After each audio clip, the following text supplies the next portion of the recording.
Okay, we're live. All right. Good evening. This is Council Rock School District Facilities Committee meeting. My name is Mike Thorwood. I'm the chair. We'll go around the room, or at least around the table here, announce everyone, and we'll get started. Let me talk a few minutes after roll call, and then you can get going. Right? Robert Frazier, Superintendent. Andy Black, School Board. Joe Hidalgo, School Board. Mary Ann McKee, School Board. Andy Sanko, Administrator on Special Assignment. Barry Desko, Director K-12 Education. Sue Elliott, Assistant Superintendent. Doug Taylor, Director of Operations. Okay, so this is going to be an accelerated facilities committee meeting tonight, at least the first part. We're going to go through in the first half hour everything that Doug needs to have happen in terms of facilities and capital improvements.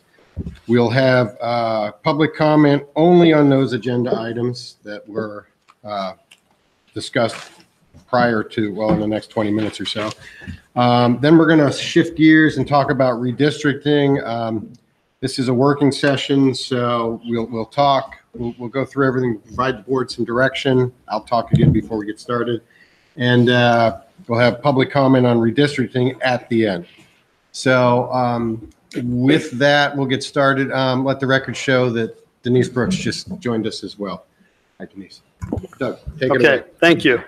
So as Mike said, this is an accelerated agenda, so I'm going to move quickly. There are several items here for discussion. First up is security. Security is clearly a very important component of what we're working on right now. I just wanted to provide a brief update as it really relates to the ALICE program. You may have heard that we're working on ALICE training. The important thing that I want to convey tonight is that, yes, we're working on training staff, but we are not training students at this time. We are not discussing it with students at this time until such time that we had our community security forum in March and an additional notification to parents. We will not train students on this. So we have a while to go until we get to that point.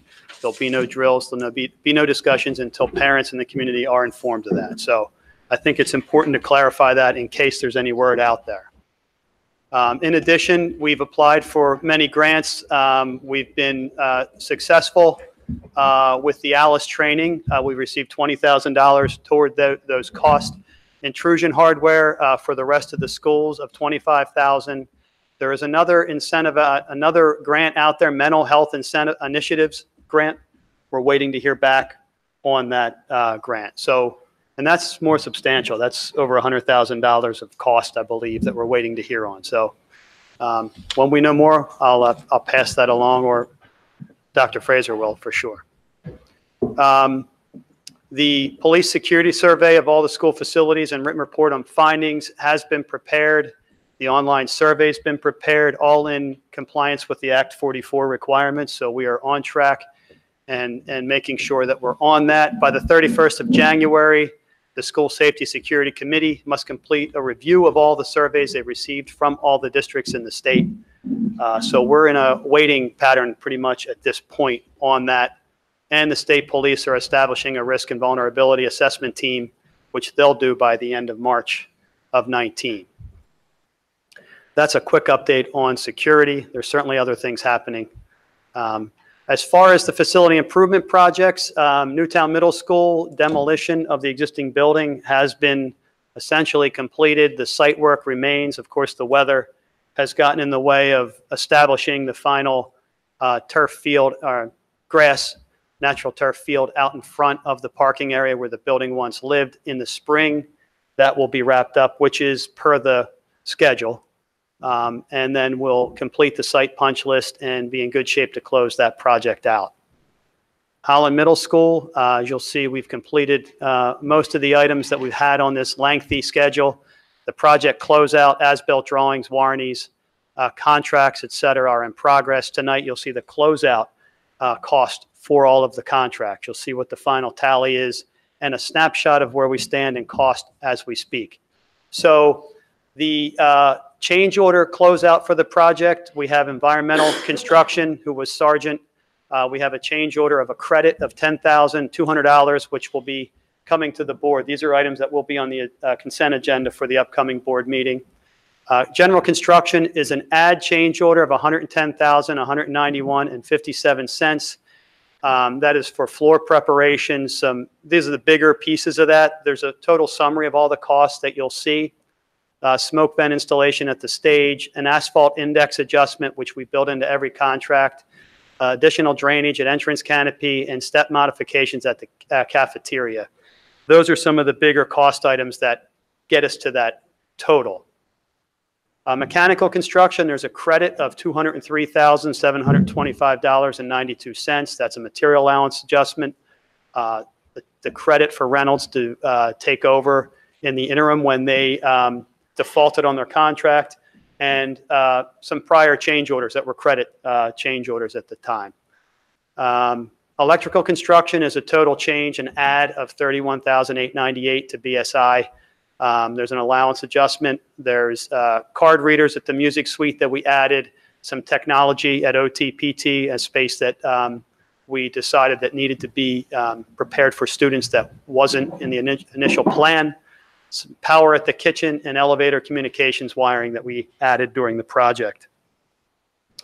And lastly, plumbing construction. There was a material allowance adjustment of the $84,000. There was a big number for the MBR, the takeover for the defaulted contractor. They basically washed themselves out. So it's an extra here and a credit on the other. And the bigger piece of their cost was for sanitary pipe replacement at the kitchen, which was in much worse condition than we anticipated when we started. So I want to show you a snapshot of the project.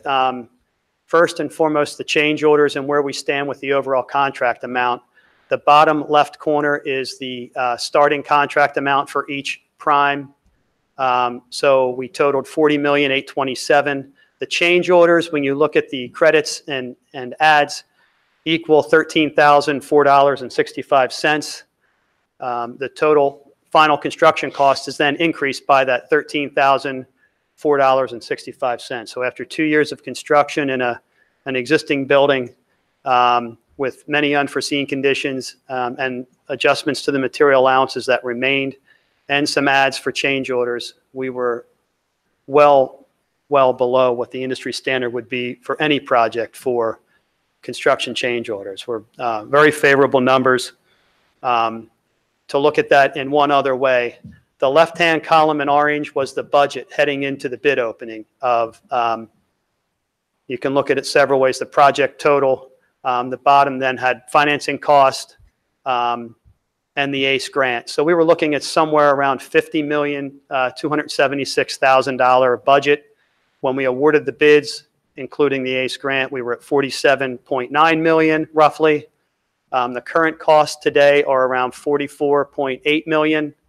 And that leaves us about $3 million below budget from the awarded contracts, or nearly $5 million from when we went into bids hoping for good numbers. So I expect that there could be, some additional cost as we close out the project, and we'll give you that final tally when we get there, but we're in very good shape, exceptionally good shape.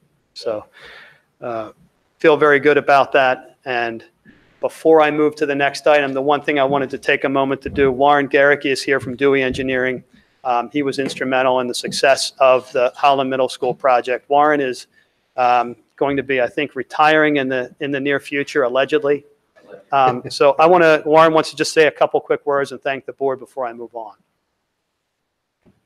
Thank you, Doug. That was a great summary. First, your relationship with Dewey is pinnacle to us, and we appreciate your continued support. And we, really enjoy working for you on your capital projects. So we'd like to continue that relationship with you as we go forward. As Doug said, this was a really complex project. I don't know of any other school district or any other school that I did that would take a school and rip the inside and the outside out and do it all. So besides being complex from a renovation point of view on an inside, we take the outside out and did all of that as well. So within that, there's a few people that I really want to thank. First of all, Doug Taylor and his operations crew. I've enjoyed working with Doug a lot, and this one was a really challenging one for both of us. Barry Desco and Rich Hollanen, right? principal there, both just this and the entire staff were very creative in their thinking. But again, to do a project like that and not interrupt the educational process is quite a task. What Doug did say, but it was just a minor snippet, is 2/3 of the way through this, we lost a mechanical contractor. And that could have gone south really fast. Instead of standing here and saying we've got $3 million on a plus side, we could have had a number of millions of dollars in delay and acceleration costs, never mind probably sitting here for years and years in lawsuits. Doug's creative thinking and expertise and Dewey's expertise and our bird dogging together turned this to be a positive. And we fought very diligently to make this for the district a positive. And it ended up being that way, especially when you see the mechanical side of a $203,000 return. Took a lot of energy, and I know Doug and I have been intimate over the years, but the number of meetings and letters and conferences that we've had to address that issue was really challenging in the midst of a challenging project to start with. And to bring that in under budget and on time was a feat and a privilege for me to do. So thank you for continuing to allow Dewey to be part of your team here, and we look for many more years with you. Thanks. Good luck to you. Good luck, Warren. Thank you.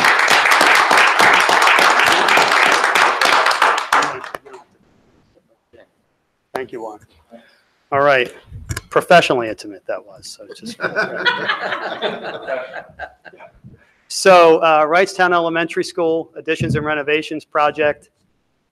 Moving along, just a couple renderings. We are in the renovations phase, fully vacated, going very well.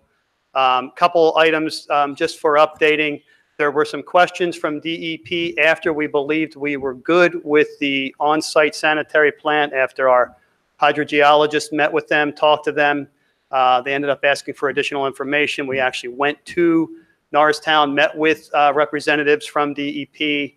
On the 29th, DEP contacted me and said we verbally approved the waiver. We have no additional requirements for a planning module or anything to that effect. So the good news is we're just waiting for the formal letter, and we are good to go. We have to rectify our permit, which needs to be modified based on the new layout, but there's no issues at this point with that. There was some question from DEP relative to our process during construction of spraying from the lagoon. We're waiting for some response from DEP on that. When I get it, I'll update you. Construction progress, we're working to enclose the additions before the onset of real winter weather. The roof installation is about 80%. The gym, the admin addition, and the kitchen remain, and they're working this week, likely by the end of this week, beginning of next, to have that wrapped up. The existing building and classroom addition are enclosed 100%. The gymnasium enclosure is in progress. That's all masonry infill. They're working away on that. We're ramping up for temporary heat. The contractor will be bringing in units. We'll connect to the permanent gas, which is being finalized now. We'll meter that. The contractor will pay for the gas usage from the permanent system, and we'll have a quality temporary heat in the building for the rest of the project.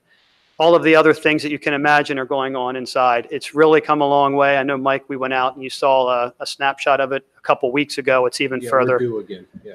Yeah, it's impressive how quickly this is moving, and we have the right team. So that is a quick update on the construction.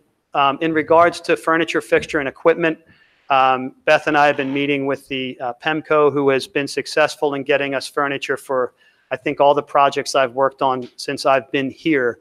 A great company. They're CoStars.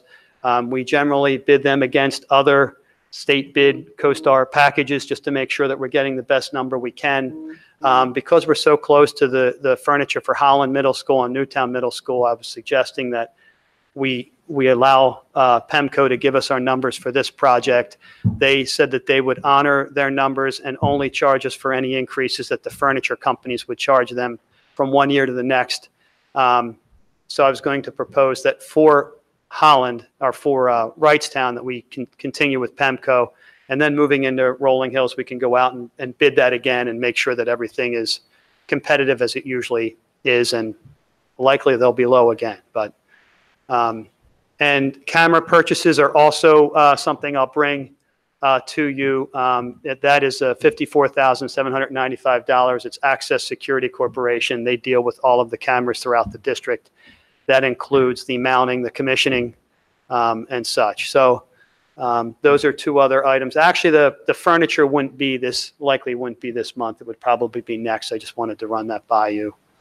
The other item that's big for me to discuss tonight is the Wrightstown Township Well Protection Agreement.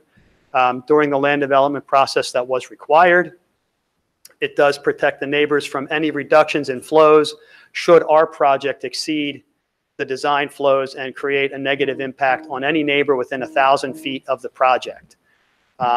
The notice was sent out by Eastburn and Gray, and when they sent that out, it triggered a 30-day response period for the homeowner. So I'm getting letters coming in that, yes, I'd like to be included in this agreement. After the 30-day period is over, we have 10 days to respond to that with some sort of testing. And I asked that we have permission to go on any site of a homeowner that says yes and do a drawdown test, so we have a baseline, so that if something happens down the road, we have something to measure against should there be an issue. Because right now, we're not using the We're not well using system the well virtually at all, system. yeah. And in fact, the new design, and one of the reasons we were successful with DEP, uses less flow than we encountered before we went into construction. So we will be using less water per person, per student, than we did before we started. So it's very unlikely that we'd have any negative impact on any neighboring property whatsoever. For those board members, it's fractional. How much water? I mean, 10%, 15%, is it? Yeah, It's really low. you go from a fixture that used gallons to pints. It's a big difference between where you were. So I'm letting you know this because the timing of the letter that went out requires me to perform some testing later this month with Rab Well Drilling, who did the baseline testing for us initially. So I think it's wise to use the same company. We talked, they gave me 3 kind of unit numbers. If the well is an exposed well with a cover plate that's easy to get to, it's about $250 to go to that well, perform the drawdown test and write the report. If it's in a basement, to remove and reinstall the well cap, they go in the basement, do the test, it's about $410. If it's a buried well and they have to actually locate it, uncover it, it's about $1,000, but then they also have to extend the casing back up to grade when they finish in compliance with the county requirements. So that would be a little more. So that the number could be anywhere between $6,000 and $57,000. If all 23 people came with buried wells, it would be the biggest number. I really don't know. I haven't assessed 23 people's wells to know where the number will be. Right now, the letters are due Monday. I've gotten 5 back. So I'd expect a little rush of them probably right at the end here. We'll see. And then we can evaluate where we are with cost and that. But I do have to be responsive in performing the testing. So I'm just letting you know at some point we'll do a PO not to exceed and then work with unit pricing with them. And the number will ultimately come out of the cost for Wrightstown Elementary School's project. So it is budgeted for. It's not something that we're looking for money for. We're good on that? Okay. Construction update. Oh, so moving services for Wrightstown and Rolling Hills. I'm right back. It feels like Groundhog Day. I'm bidding moving services again. We're going to move Wrightstown, which is temporarily at Richboro Middle, back to their newly renovated facility. And we're going to move Rolling Hills to Richboro Middle School for a year as a temporary facility. So that bid package went out. On the 9th, we have a mandatory pre-bid meeting, and on the 22nd of January, those bids are due. And then I'll be reviewing those results with you later. Again, costs that will come out of these projects that we have, between the two, we'll take it from those projects. Rolling Hills update, a couple of nice renderings. If you haven't seen them, these are the renderings of what the building will be when it's completed. Project schedule, the only key item to really note here is that the construction documents are on progress. The 7th of January, it does go out to bid. We met yesterday and everyone's working to have those documents ready to go. All of the approvals have been received from the Board of Supervisors, of course conditional upon approvals from the Bucks County Conservation District, which we received. And we do not need a planning module from Northampton Bucks County Municipal Authority because our flows are less than what the original current flows are. We are exempt from that, so we're good in that piece as well. So the project budget is being updated by Dewey Engineering. We had some discussions yesterday about the cost and where we are with the overall cost. I always sweat the total cost and where bids come in versus the budget that you've been provided. Of course, on any project that's smaller, you know, it's tighter. The variables are more challenging. I don't have as much room. The budget costs have increased from the design development set, which is natural. There was some design development contingency cost in there, which we've used to absorb some of that. It's natural for the scope to increase as we have end user meetings and those things. The other concerns are the volatility with the economy and where things are with fuel costs and those kind of things. It can change quickly, and if the numbers flip overnight, it will certainly affect our project. But I really want to, on a positive note, say we still feel the $23 million project is on track. The favorable considerations that we have in this are that we have the ACE grant, which is $2 million, which we will hopefully apply some of that to any potential offsetting cost. We will use more of that grant on this project towards actual energy-related items because the LEED requirements have really been bolstered. They've made it very difficult to get the 60 points for LEED Gold. We're working hard to get the points so we get our $2 million.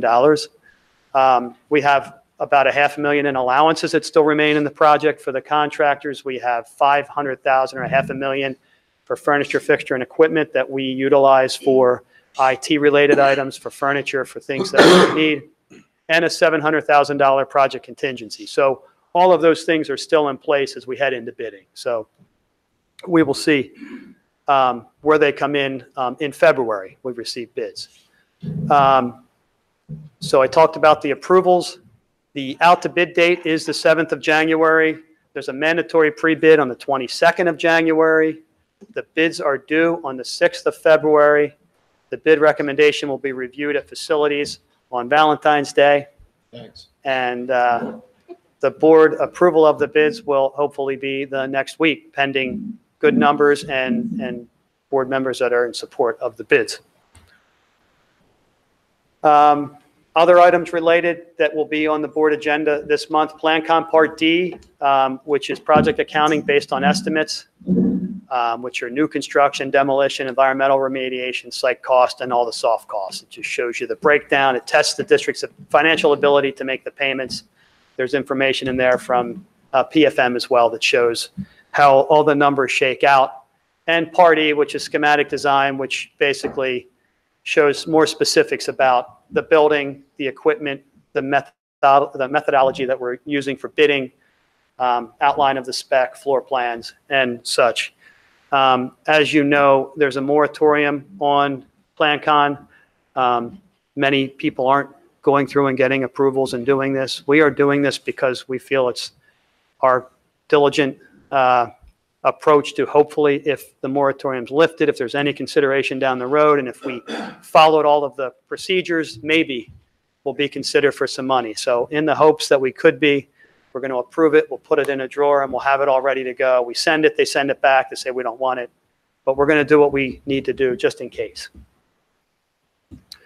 Escrow release, I want to touch base quickly on escrows. We do have escrows retained for several projects. We've been working for a while to get these escrows reduced or returned. So Churchville, we've been successful, and the final Pliget paperwork is being resolved between the business office and the township, and that'll release $225,000. The Holland Elementary School, we're in the process of preparing the civil drawings, the as-built. there's a notice of termination and declaration, which I have to have signed by Robert. I just got it from Eastburn and Gray, so I'll have Robert sign that. That will then be returned, go to the Bucks County Courthouse. We'll have it recorded. We'll send the final paperwork off to the township, and that should release $1.3 million from Holland Elementary School. Goodnoe Elementary School has $925,000. We sent a letter requesting final approval. We feel we've met all of the requirements. We're waiting for a response from the township and the engineer. Holland Middle School and Newtown, of course, are new. However, our civil engineer, Terry DeGroot, just performed a site review of Holland Middle School. We've asked the township to come out and perform their final inspection. When they do, we'll also ask for a reduction in that retainage to something more reasonable based upon the completeness of the project. There is an 18-month maintenance period that they will hold monies for, so that if something were to happen over that time, it's an insurance that will take care of it at the end of that period. So there will be monies retained, but we don't expect it will be $2.3 million. Newtown Middle School, again, the site work isn't wrapping up till the spring, so that one may have to wait until the spring. We may attempt to see if we can get some reduction in retainage now. We'll try. I don't know if they will or not. They would have the right to say we need to wait till spring. So, capital improvement project update. We are nearing the end. All I'm showing here are the projects from this year that have wrapped up, that we're getting the closeout documents on. I'm showing you credit change orders that will be coming back to you at the board meeting this month. So the middle column of changes, allowance adjustments, these are change orders that will come back to you. All of the change orders I'm bringing are credit change orders from the summer projects. So those are the numbers. These are the projects that we're working on now and the percentage of completeness as we prepare to put these out to bid in preparation for next summer. It's important to get out early, get out in front of other projects, and get some numbers from contractors before they get tied up with other people's projects. I think the two that I think the reason I have red on the top one, because we've added Council Rock High School North and South entry vestibule to the classroom renovations project. So we have a bigger package, and those are security related pieces as well. And Chancellor Center roof replacement was not on here, but we have a small flat roof section between the sloped roofs. We didn't want to do before the slate was replaced, and I didn't want to do it this summer, but we had a large amount of water come in our building in 2 big storms ago, which is why the floor is not here. It actually came in so much it damaged the floor upstairs, this floor, and even made its way to the ground level floor, the basement level floor. So we did find some tears in the roof. We temporarily patched those, but I don't want to wait for the next tear to come. It's a single ply membrane roof. There are many penetrations through that roof. It's a big, challenging area. So we will get a price and hopefully get that work in with all the other projects when we prepare the bid recommendation for those projects. Those are on schedule. Those are projects that are going out to bid on the 7th of January as well. And we'll get those back, and they'll also be reviewed with you on Valentine's Day. It's going to be a fun night together. Miscellaneous items. This is something that I'm putting out to bid as a curiosity and hope that the numbers are favorable and maybe there's support on this. Curbside appeal in the district is very important to me, and I'm sure to you as well. Our grounds guys and even our buildings guys just don't have the time that it takes to deal with the entry flower beds at all the schools, the beds at the signage. And many of these projects start as very good intended projects. PTOs donate these. We put these nice beds in.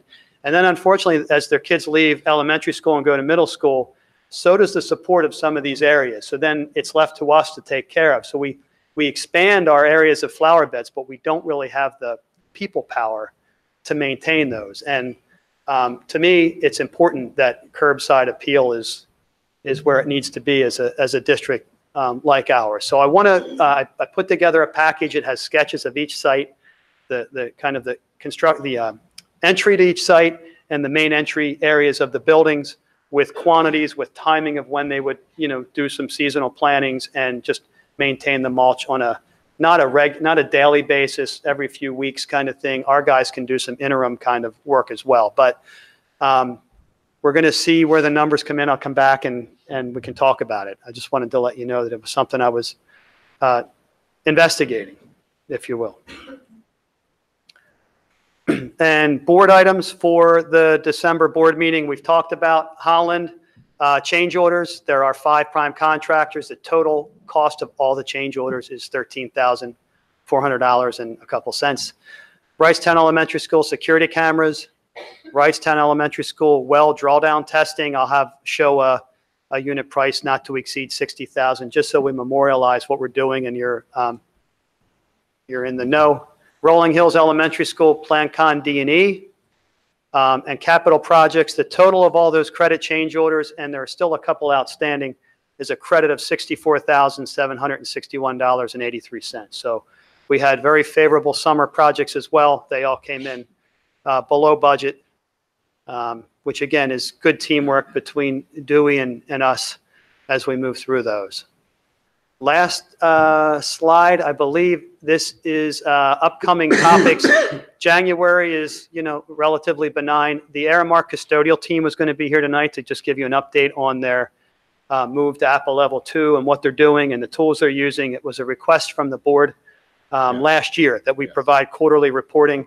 Because we wanted to expedite this, I called them off and moved it to next month. And just regular updates on the other projects next month. But if you look at February, that's a really big, important meeting. I hope that we can have the entire board here if possible. The Rolling Hills bid recommendation will be discussed. The Rolling Hills geotechnical and lead, the supporting professional services that go with construction will be included.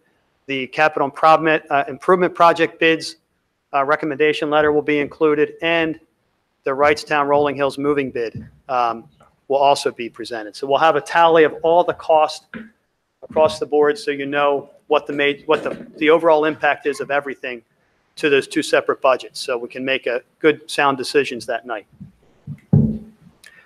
That is it. It is right about 7 o'clock.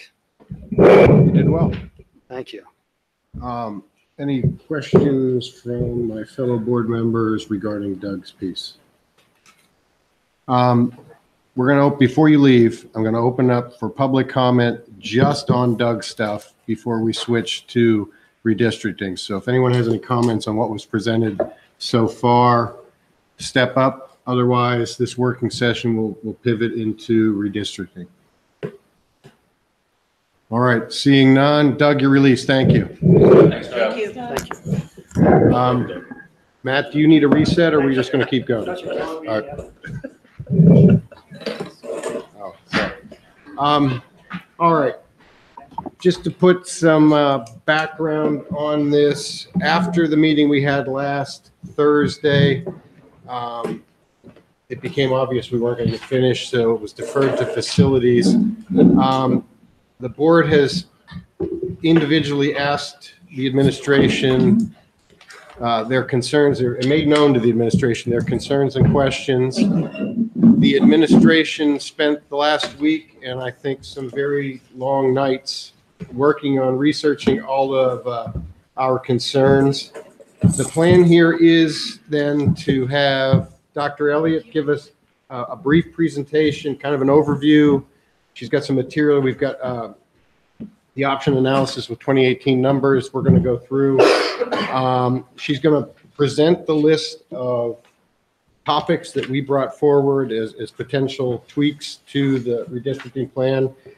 And then we'll go through them one at a time. So she'll present them all. We'll take the first one. I'm going to ask my fellow board members to, if they've got any clarifying questions, anything succinct. We're going to try and take a read where the will of the board is moving forward. We will not vote on anything tonight for a complete package for next week.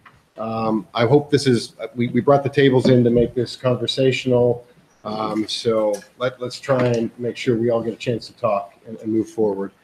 And then at the end of that, we'll open it up for public comment on this topic. With that, Dr. Elliott, take it away. Thank you. So Barry Desco and I are going to tag team tonight, and Andy's going to step in as well as we go through things. I want to explain first, board members, what you have in front of you. So to avoid having you continually turn around and look at the slides on the screen, Thank you. we printed a copy of the PowerPoint for you so you can follow along with that. You also have, as Mike said, a copy of the option analysis, which Cropper updated with the using the 2018 official enrollment from October. And then the third document that you have is a look at, with the recommended plan, what, based on the option analysis, what the population or the enrollment is for each grade level, and then how that translates to classrooms using our class size guidelines. So we're going to go through this, and as Mike said, question by question. Yes. And just a reminder, we will post all these on the redistricting hub, Yes. so the public will see them beginning tomorrow. Right. Thank you.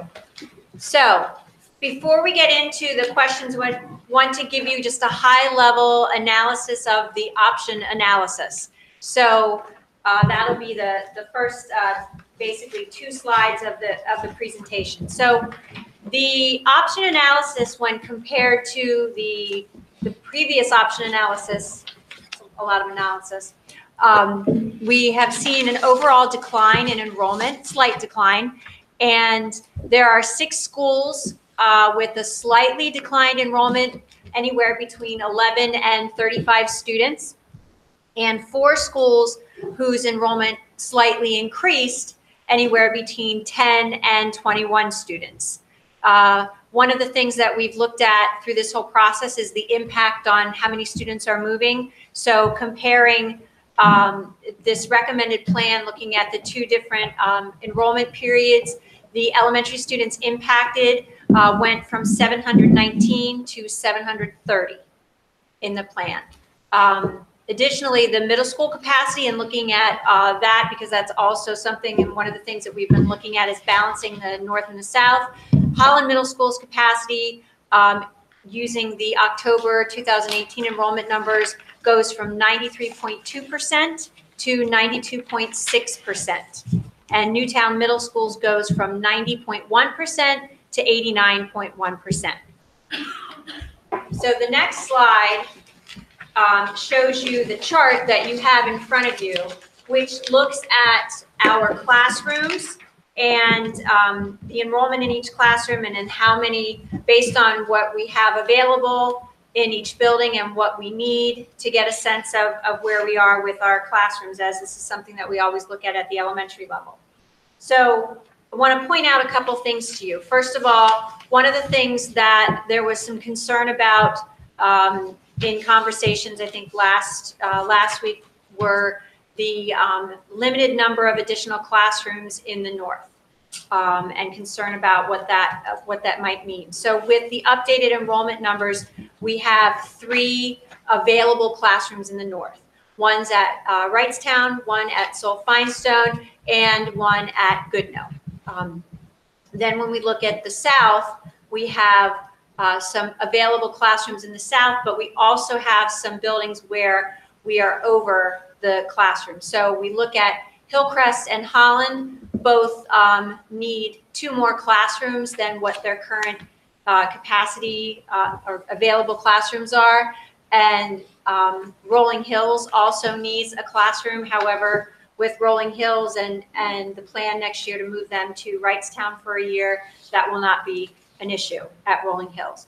And then you can also see with some of the other buildings in the south part of the district, we have some available classrooms and spaces. So that gives you kind of an idea of looking at the just high-level review of what the new updated option analysis has. So are there any questions about that before we move on to the specific questions to discuss? All right. So there's a list of the questions that we received from the board. There were 9 categories or questions that we researched and looked at data to provide some additional information to the board to aid in your discussion about the redistricting recommendation. So you see them listed there. They're each going to have a separate slide or 2 that we'll discuss. And as Mike said, we'll go through question by question, and after each question, we'll pause for any discussion or additional questions that you might have. So we'll move on to our first question, which is, can we shift Richboro Elementary School to the north?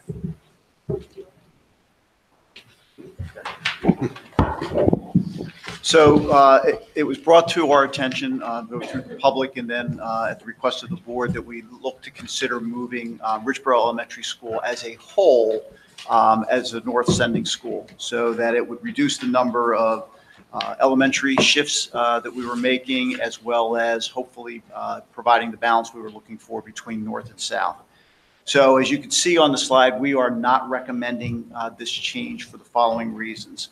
First of all, one of the biggest reasons we have in making this shift is the imbalance we see now with the southern middle school, especially, where we are overcrowded at Holland and underutilized at Newtown. It takes that same issue and flips it and makes that the issue at Newtown Middle to do this, and underutilizes Holland. So from a middle school standpoint, we would not recommend it because of the impact specific to the middle school. As you can imagine, then that will also shift that imbalance to the high schools over time as they work through the grade levels.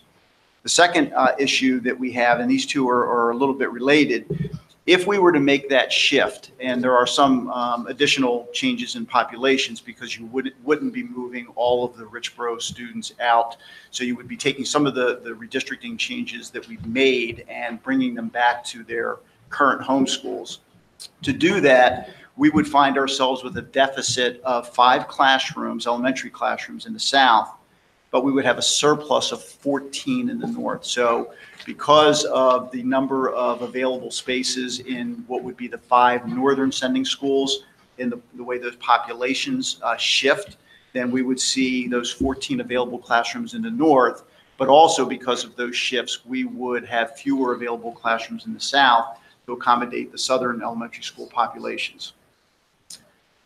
You can see the classroom capacity averages. So the average being 77.9 across all elementary schools. To make this change, 4 of the 5 elementary schools in the north would be below that average, and all 5 of the elementary schools in the south would be above that capacity average. So you can just see that some of the shifts that are happening because of this.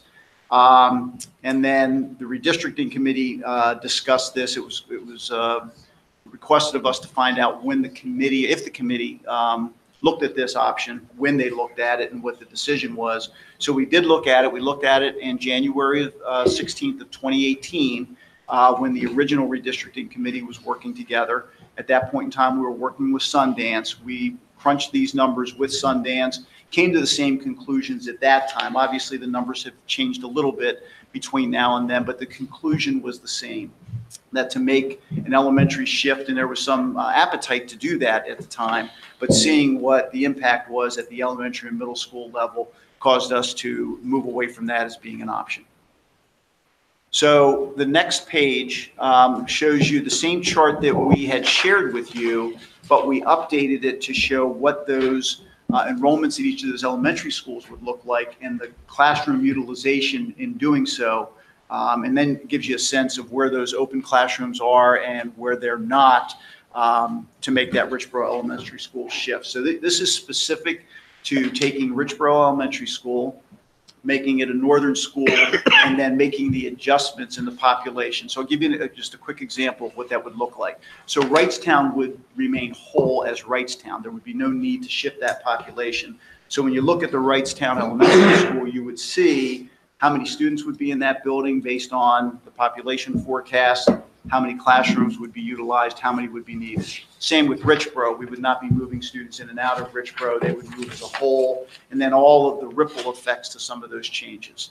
So that chart gives you a sense of the population shifts, the total population and utilization, as well as the classroom utilization. Why is there a 1 for the 1 classroom and I cannot see this? Wrightstown, 3rd grade. Under rooms, Yeah. Well, because they have 17 students in a kindergarten. No. Is that what Jerry, you're, we're talking about I'm third third grade. grade. It looks like that should be a 2. that should be a 2. Correct. So is that -3? Correct. Yes, that would move it by 1. So Thank you. Yeah, the total should be 13. 13 classrooms.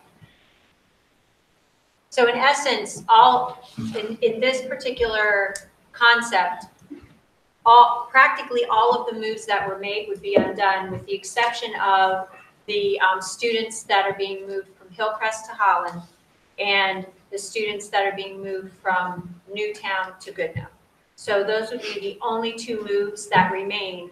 Everything else, they would go back to whatever building they were in originally to get to this particular flip, which then leads to differences in classrooms available, which is how we came to having now 13 classrooms available in the north and the 5 needed in the south. And on the next slide, just to reinforce what that looks like as these populations move through the middle schools, you'll get a sense of what both the enrollment would be as well as the capacity between Newtown Middle and Holland Middle School. And there again, you see how that shift begins to happen.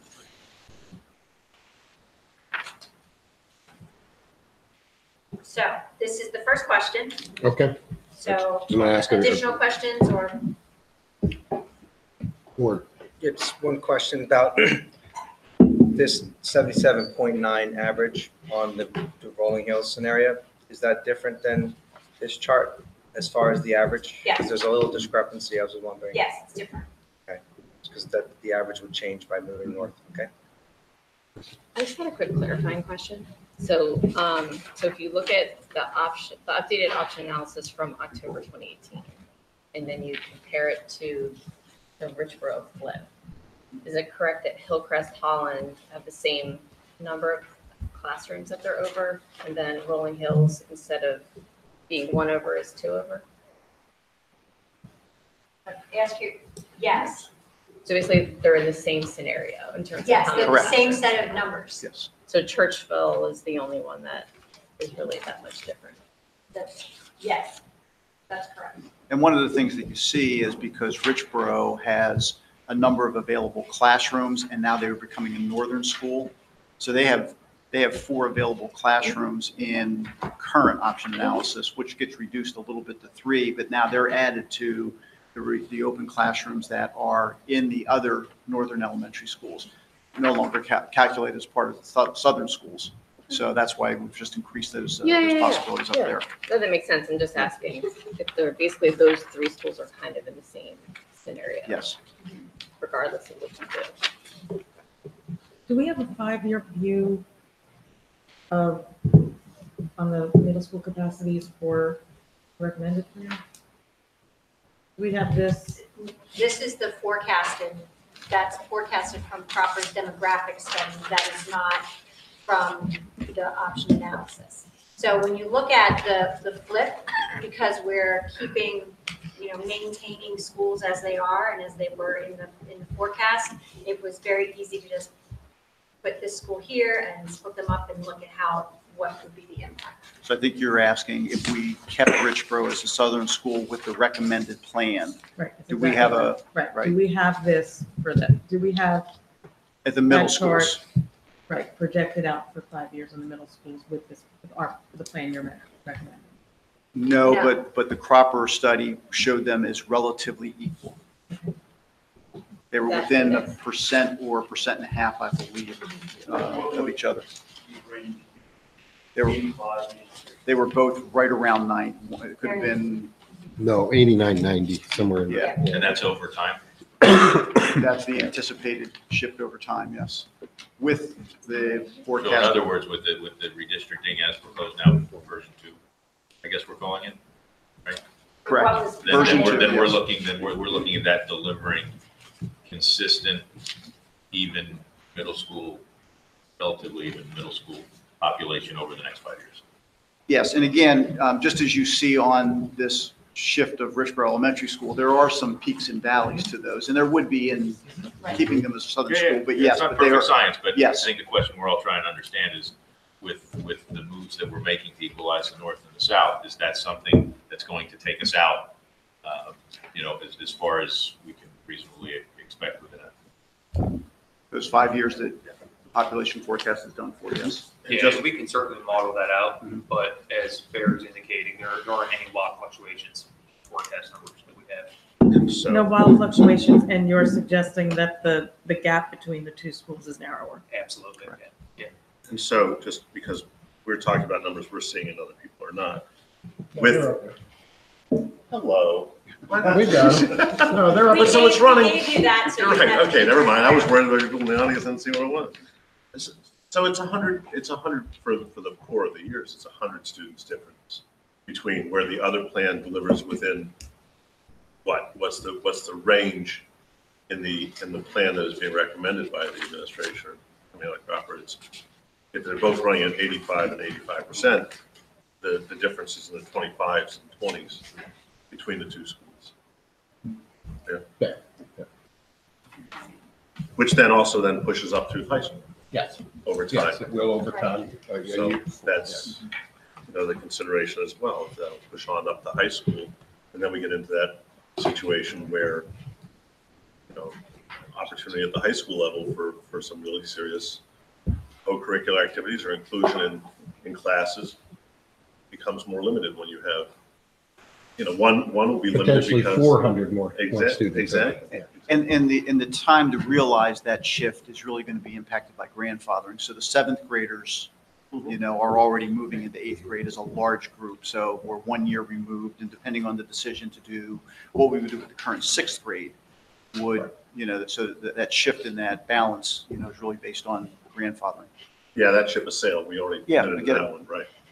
So based on the data in the option analysis for the middle schools with the impact of students moving, Holland Middle School will be at 906 students, and Newtown Middle School will be at 867 students. The difference is 39. Next year. Yes. Next year. Well, with this plan, with With these numbers right now, it'll be a little bit different because we'll be moving a group of kids up to 7th grade and moving the 8th graders to 9th grade, but gives you a relative idea. Right, and obviously you have variables anyway, because there are people that come from private school into the middle school. Absolutely. And vice versa. Mr. Tate, I haven't heard from you. Anything? No, that answers my question. Any other? Well, so I guess, I apologize, I showed up at the transition between one meeting to the next. So now we looked at option one, which was titled it was the swap. Question one. Yeah. Question one. Yeah. Issue one, item one, whatever one.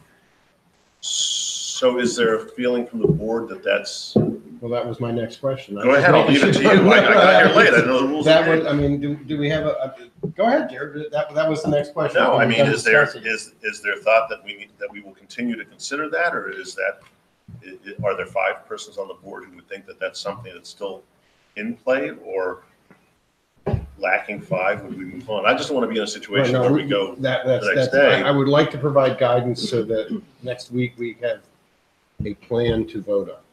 And I'm seeing a no I'm from. not in favor of flipping.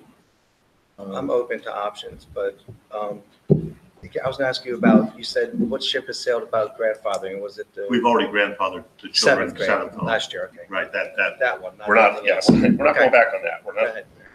changing course and trying to stick the right. toothpaste back in the tube. Yeah, I don't see how this to me, just creates another problem. Mr. Rowe? I'm not thinking it's a viable option going forward. I'm definitely open to looking at it as we talked about how redistricting options are a blueprint, not necessarily this exact thing. I'm open to it as a blueprint of sorts to start off. I know that a lot of people don't want to hear that, but I just think that some of the schools are in the same boat either way. And obviously there are going to be more children north, and there are some classrooms that are additional in the north. But I just think overall it's worth looking at because it obviously minimizes the number of children and students that are impacted. And I think that it's just worth taking a look at. I mean, We just did, I guess. What else do you want to look at? I just wouldn't mind obviously seeing this chart. I know you guys explained the math, but for me, it would just be helpful to be able to like see them side by side. But Can you clarify what you mean, what you want to see side by side? So this table, I know we talked about the numbers and I was writing them down, but just For the middle visually to schools see, yes, specifically. with the current So- updated option analysis. So we are not going to be able to give you a 5-year forecast with the recommended plan because the table that you're looking at was using Cropper's demographic study and not the plan. So we can't use his demographic study to extrapolate with the recommended plan because we have no We idea blurred from the that stand demographic. which kids go where in there. So it's just we wouldn't more be able to complicated. give you the 5-year comparison of that. But what you can look at is if you look at 1920 and look at that compared to the numbers I just gave you, which were, thank you very much. That gives you a sense of the difference. The capacity of the middle schools for next year, or with this plan, Holland's at 92.6, Newtown's at 89.1. So with looking just at the 1920, they're still relatively close to each other, but unfortunately we can't project that out with the way that the data is that we have it right now. Yeah, one of the things that we could look at, and on this sheet, on the bottom left, it indicates, now this is at the elementary level, but theoretically, it would carry to the upper levels as well. The South, with the recommended plan, has 51.9% of the population, and the North has 48.1% of the population. So we can look at the forecasted enrollment and say, okay, what's the total number of middle school students for any given year, and apply these percentages. And I just had a question. I don't know if I can still ask a question. You can still ask it. Okay. So I'm just trying to compare the different numbers. So in the updated option analysis, you want to move, is it 81 students from Richboro Middle to Newtown Middle? It used to be 80 and now it's 81. Correct. Or is that projected by 2021? I'm just trying to figure out. That's based on these numbers, the 18, 19. Oh, 18, 19, okay. And then I think the September plan that was released, when we were taking more of Richboro to put into Rextown, there were 92 students. I mean, unless I looked at the wrong number, but I looked online earlier today. And so I was just wondering if we could have like a comparable number for flip situation, like how many more additional students would be? Does that make sense? It does, but the rest of us haven't even given the will of the board yet. Okay, So, I mean, sorry, I just had, yeah, I I was mean, just trying to you're ask the asking for question, things that now will be I- moved in a minute. Okay. Yeah, exactly. I was just trying to compare it to a number that I had. So it wasn't part of my opinion, it was more of like. No, just a I hear you, question. I hear you. And I'm next in line. I think we've run this into the ground and I don't see a point to move forward. So I'm in agreement with Andy and Jerry and Mary Ann. Yeah, I don't think it's, well, I'm mostly concerned about the balance of the school. That's the best.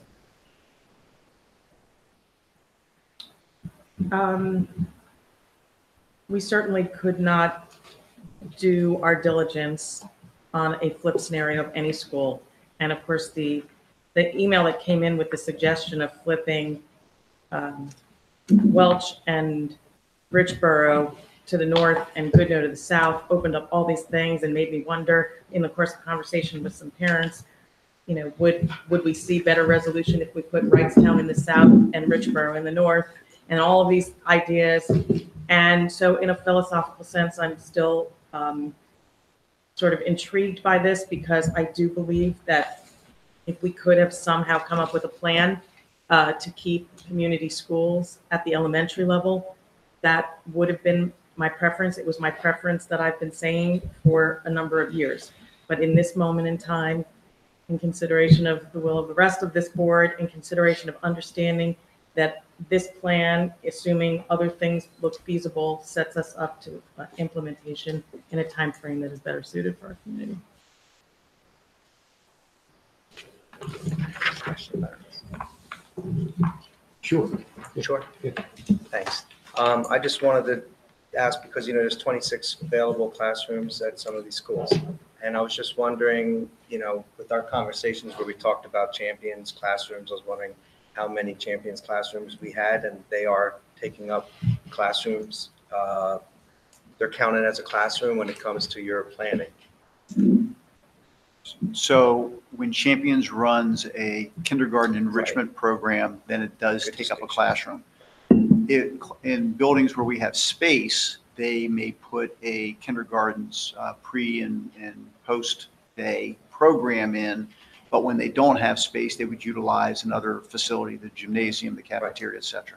Okay, so in the north, are there Champions classrooms? When we're looking for classrooms in the north, are there situations in the north where we have classrooms that are currently being utilized for Champions that we could have used? I could get you an answer to that. I don't have it right now. I can tell you which of our This is why buildings we are wanted using the it. questions Yeah. earlier. Well, because- that's the point, that we were limited to 3, right? So I had to No, pick 3. no, that's not what my email said. It said Okay. pick Well, top I thought 3 we and had to add as many prioritize. as you like. Okay, I that's true. understand the question. Is it currently, this year? I'm sorry? You said. I mean, in the planning, go ahead. Plan, you said currently, which would mean this year, which I didn't understand what that would mean. We can That's tell how we count Champions to leave if we need the space. I mean, that's really what, so Right. I would count everybody. Well, that's why I asked, because there's only 26 available classrooms at places where there's probably, I'm sorry, Champions does not include, Should not be included. but it is taking a classroom away in this table. Right, No. so let me give No. you, I'll give you an example. At Holland Elementary School, Champions is in a classroom. But knowing that we needed space, Champions would be shifted out of the classroom and moved to a gymnasium or a cafeteria to make that space available for our students.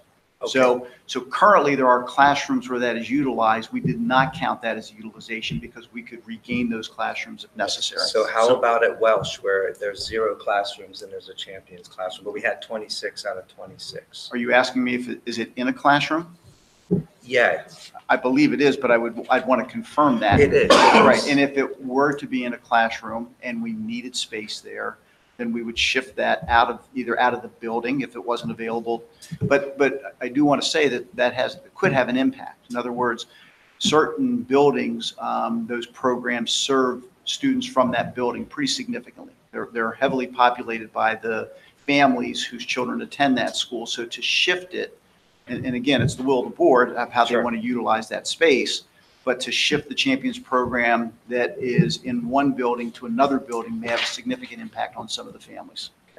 Just so I understand, because now we've gone around. If I were to say that the availability of space for Champions is exactly that, it's on a space available basis. It's on, realistically, you've allocated our first core obligation is the education of children in the public school. Correct. That's our first, we've made all of our assumptions on class size, everything, and assignment based on that. Yes. And then space available, Champions can play into it. And I appreciate your point, which is it does serve the people of that community best, but that's not our first primary objective or directive from the state as a Board of Education. Correct. Although, just so people who haven't been around this conversation for the last 5 years, this has been part of the conversation. Denise had talked about, I agreed with her, if we had extra rooms, maybe we should be doing more Champions, because people want it. So this Absolutely. Champions is something that we've been talking about for a long And time. I would add, and some board members may already know this, but people literally get up in the middle of the night to Yeah, yeah. register for it. Yeah. I was one of them. Mhm. And so there are potentially in the future Yeah. more opportunities for that. But let us also then recognize, and in that we also, if you look at the changes that were recently proposed in policy, we made changes in policy regarding bus transportation going forward with regard to childcare, that we now accommodate a certain slightly different structure. So the board and the administration are not immune to the needs of the community in that regard. And so even if we were to adjust the location of a Champions program, this is just a thought, this is not an edict, there are opportunities to adjust that and accommodate that within our travel plans and our busing plan too, if push came to shove. something that could be considered by the board. in And future just to be We're clear. really going off track. I'm just going to be 1 second. Just to be clear, though, in this, because this is the chart that shows available classrooms plus or minus. If a school has a Champions classroom, is that included in this No. plus or minus? No. You just said That was that. the No. whole conversation. I was just making sure. Right, I No. mean, I had asked that question last week relative to like, Right. how many, with special ed flexibility, with other special things. So there were, I think, Dr. Frazier, you said 2 additional classrooms in the north that might be captured, and I don't have it with me, and a few more in the south. In terms of district programs? Right, so like Yes, that, that's two. these numbers are a reflection of how we're currently using the buildings, but when we say that, now we have 3 available classrooms in the north, if we saw a need, we could capture a couple more That's right. with other planning, as opposed to something like at Wrightstown where there is no additional space. Correct. So, Mike, you want to summarize where we are on one? I'm going to summarize, yeah. On this topic, I believe I heard, and the board can certainly correct me, it is the will of the board that we are not pursuing a Richboro Elementary switch. So that one's been put to bed. I counted 5, 6 actually. So, okay.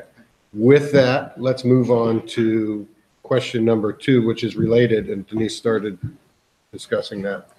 So, the question was, can we shift Maureen M. Welsh and Richboro Elementary School to the north and have an offset of shifting Goodnoe Elementary School to the south? And I'll keep it rather short because this is done specifically at the elementary level. We end up with the same issues we just described to you in terms of the available classrooms in the north versus the south. There's a deficit then in the south, a surplus in the north. Your class averages, your class capacity average shifts just like it did with Richboro moving north. But the additional piece to this is some of the significant travel distance, most especially as you look at Maureen Welsh, far ends of Maureen Welsh coming up to Newtown and north. So you have the same classroom issues that we just explained to you, very similar. And then you have on top of that the travel issues. You'd have a lot of shifts in transportation of where those students are coming from and where they're going to. and the administration recommendation is? We would not recommend that for those reasons. Okay. Same thing, we'll start with Mr. Tate this time. Questions, comments? No, I think it's pretty clearly expressed what the proposal is. I would support it. Okay. Denise? No? Anything over here? I just want to give you, some insight on this, which is when we built south, we talked about many ways of splitting north and south of this district. And one of the concerns was, we will hear later about people concerned about crossing roads at certain speeds. One of the concerns we had when we split the schools was to try and not make it so that high school kids who would be driving at night and in iffy weather when visiting friends were traveling from one end of Northampton to the upper end of Upper Makefield, because that's where their friends were in Wrightstown, in Upper Makefield. They'd be traveling that at night as new drivers with new licenses through dark roads at night over a long period, over a long distance. It was a consideration we had. Is it valid? Yes, no, but I wanted to let, this I think would help to reintroduce that once we start to have children spanning through their high school years, the distance involved to see their friends. We talked about elementary friends. A high school friend who's 15 miles away, because that's how broad our district is, that's a long way. So I looking forward with that lens, I'd have trouble supporting this. I think it's complicated. Is there any appetite to pursue this? Seeing Andy's quick, no. As I already said, no, I'm a no. I guess it doesn't matter, so. Okay, so we're not. All right, question number 3. All right, question number 3 was, can we alter this plan to move fewer Richboro and Wrightstown students? And some of the background or the information related to that, this in essence is what the plan that was presented to the board and the community in January 2018. In that plan, There were fewer students impacted from Richboro and Wrightstown because we took students from both sides of Tyler State Park. And the feedback, overwhelming feedback from the community after that plan was presented, as well as feedback from the board, was people were not happy with moving those smaller groups of students from the south to the north, preferred to have larger groups of students move rather than smaller numbers, especially when you're transitioning into middle school and dealing with more students in a population. So the things to consider with this, if this is something that the board would wish to pursue, this would require us to do some additional work, have another community forum to gather feedback on some of those significant changes, and it would also then delay the vote and also delay the ability for us to start transition plans at the elementary school, because we would be pushing things back. Sorry. I'm finished. Okay. Andy, you have the floor. I extended my soapbox for a second. So the original plan that brought smaller groups of kids, I mean, we hadn't redistricted in a significant amount of time. My point of view on this was that we needed to equalize north and south against the middle school programs, and that we needed to redistrict around the elementary schools. That's a lot easier to say, and that doesn't take into account the impact that the communities are going to feel. We came out with a progression of maps, and we've gotten input from the community. This seems to me like we're going back to one of the original scenarios that we'd already done, vetted, got community feedback on, that the committee moved away from.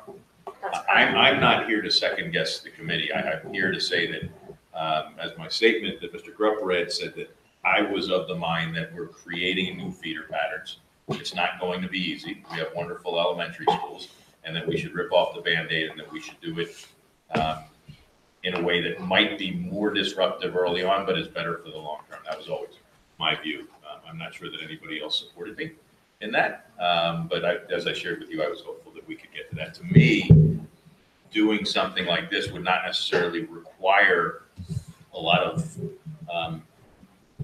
redoing what we've done. It's, do we have the original map that works? If this board said, hey, we want to make this kind of change, to me, it would be a majority of this board saying, hey, that first map is okay. Now, there pieces of the community didn't like that. Pieces might like this. The committee certainly chose to go a different way, and I respect that work. But to me, I don't see this requiring a ton of extra work, because I feel like we've been there. Just be this board saying, hey, we want to go back to that map. Can you help me to understand something? Which I think I have to. I'm going to play the devil's advocate, if you will, in any of these, because I think what happens is otherwise it may look that we're getting a little one-sided, which we're getting a position and we're just going, oh, okay. I don't want to have a long discussion, but a 2-minute representation by who was somebody who was thinking that they wanted to see more about this. Was there a thought about what the benefits were to it? That's where I want to try and make some equity here to understand, as a board, we look at it, we have the list of why this may not work. What was the perceived benefit that was it something that just came from the public that we just wanted to chase down? Or was there a board member who thought that this had a perception of a benefit that they wanted to communicate to the rest of the board? Does that make sense? This question? Yeah, or this, for the to, map that Andy was this, talking to this question, can we move fewer? Well, I think what they tried to do was take all of our questions and consolidate those. I understand. This might not be one, but for me, as I said, I thought that potentially a more disruptive set of redistricting, because it hadn't been done so long, would be more beneficial in the long term than maybe what we're doing now. And my point, that's my overall point. My second point is relative to this. I don't see that the considerations would require a lot of additional time to go back to an earlier map, which is essentially kind of how I read this. If I'm reading that wrong, then that's see. I was reading this because I'm trying to infer into this what was the modus, what was the impetus for this, and I would think that the impetus. Huh? I think it's a good point. I think you're looking for. Is there an advocate? What was this what would, idea? of those of us on the board? I mean, if I had to be a surrogate for this, I would say that I know there is a consensus among the community in Wrightstown that they'd like to have more of their students remain in Wrightstown. And I would think that this would be a driver for that. So I just want to, give a fair airing to say, help me, if we look at things, which was what was the impetus why we were continuing, to explore it, even talk about it here. If that's the reason, and that's a valid reason to ask for it, but I think knowing the cons then allows us to make a balance. So I guess hearing the way you asked the question then, so my first idea is how I wanted to see it. My reaction to this is the way it came out. And what has happened that I'm not a big fan of is that we have moved a significant amount of the community out of Wrightstown. We've also made some other moves in other part of districts that have split the schools. And we've done it because we're trying to move larger cohorts of kids into the north. So once we said we're going to move larger groups of kids, that's the way that it worked out. That's my point. And so we could avoid that. We could avoid that. You're going to have transition everywhere. It's just where you have it. And the only reason I bring up, I don't bring up, I'm not interested. I would not be pursuing this one as something that's pursued, but I think it's fair. When we get commentary from the community who asks us to do something and gives us some reason or some rationale, and they're not crazy. They have a rationale, reason. And we are weighing it out against goods and bads, but I think it would be unfair to not represent what the perspective was of the people who wanted to ask for it. That's why I asked. My opinion is the first plan was minimally disruptive. I mean, it was minimize the number of children moved. It was as minimal of a disruption as possible. The plan that you're referring to. I mean, if we wanted utter disruption, we'd have just told Cropper to redistrict schools. But that's like Jerry. I'm not. I think going back. No, we're going to go back to Plan A. At this point, is not something I have any stomach for. At this point, but we certainly should vet it. I mean, certainly the question is posed because the percentage of students moving out of Richboro and Wrightstown is high. The issue is the only way to alter the plan and still achieve the goal of the balance at the secondary level is to find some other segment of students from Northampton to move north. Which goes back into the issue of flipping a school. But the reality is, I certainly spoke to this awareness that a potential redistricting would impact exactly the way it's falling, where we would be, because we needed to move students from Northampton into the north, and because of the way, Wrightstown being expanded and the situation of a large community of Richboro students having previously gone to north, it made them that area the likely contender. So the issue of the impact of redistricting, moving a significant amount of students out of Wrightstown to accommodate a significant number of students from Richboro in there to achieve the goals of the balance, that's not a surprise. That's something everybody was aware of as a possibility in theory, obviously before the redistricting committee was convened. Once they looked at the data, they came to a path that said, this is the way to achieve those goals. If I could add something, I was reading this question more, and I could have been reading it the wrong way, different than Andy, where it was more intended to look at, is there a way to kind of shade the areas a little bit so that maybe some additional people from Wrightstown can stay, some additional people from Richboro can move. No, I didn't read it as like the east-west. Which I think you addressed some of those things, some of those questions around the specific small groups coming up here. Right? Yes.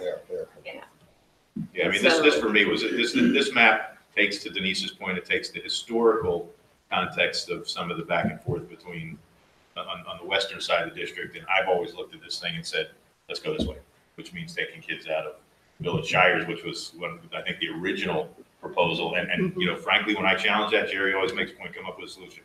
I couldn't, we couldn't find a way that made that piece work. But in a perfect world, to me, that preserves, a little bit more on the west, and it creates a dramatic shift for the folks on the east, same way the ones on the west are. So anyway, that's where I'm coming from. I think you guys have moved on from that, though. So I want to speak my piece as everybody else has, and then leave it by. Mr. Hidalgo, you have some? Yeah, this is probably the main original issue that I had when I came in April. When we voted on Wrightstown, that infamous evening when there was only 5 of us and they were 6 of us and they needed my vote, not to delay Wrightstown for a week or 2 in their development. I had asked a specific question because I was going to abstain because I was new, that I wanted to get my full facts. The first question, the only question I probably asked was, can Wrightstown support this renovation with the number of students in Wrightstown going to Wrightstown? And it was discussed with Mr. Doug Taylor. And as long as 5th and 6th were returned from Newtown to Wrightstown, that was a possibility. But then just to find out that, no, they're moving out of Wrightstown. It was told to me by other people with the plan that wasn't public, but was basically being worked on, that the possibility that less kids will be going to Wrightstown that actually live there. And it goes back to the first guideline of distance to school, very important to me. I know when I came into the school district, I had my son going to Richboro in a district classroom, and then he had to move to Holland that particular next year. And just that extra 10 minutes and a lot of, you have to support your kids and go there back and forth. Just those 10 minutes, I understand what it means to go close to a school, that you want to go to the school that is closest to where you live. It's a really big deal to parents, especially parents who need, that are really hands-on or their children require more support. So the distance was number one. So when I look at the maps and I see the new maps and I saw Richboro come down even further down into where they're going to go to Wrightstown all the way to Alms House Road, I'm thinking, my gosh, that could be 20 minutes, 15 minutes, but either way, round trip, it's almost an hour out of a parent's day to go and do something that they may have to have forgot something or need to get picked up or they're sick or whatever. I think relative distance to school should be looked at. And I see with that particular move that was always an issue for me that hasn't been changed. So that was one of my main questions, to see how can we do other things. And I know that splitting elementary schools ties our hands behind our back in order to really just laser point where are the closest children to go to the middle school and to the north.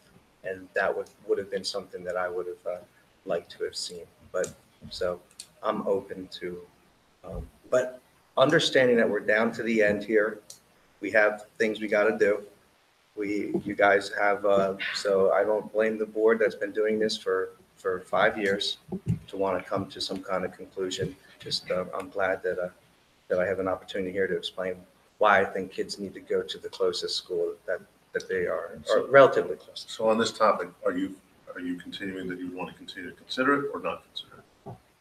Consider what? This Item topic, we're trying to get the will of the board on this topic.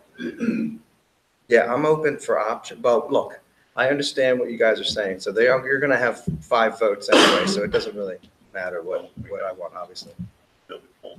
We're in a poll. I mean, I don't think this. Denise is shaking her head. I'm shaking my head. I would be happy to look at it. Very good. I wish there were a way to keep more kids in Wrightstown, to keep more kids in Richboro, but I agree with Andy. I don't have the solution to that. I wish that there were a way, and I'm open to hearing a way. I don't think going back to the original plan is the answer, because we've definitely gotten the feedback from that. It was loud and clear that people didn't want fewer students, smaller cohorts, being moved.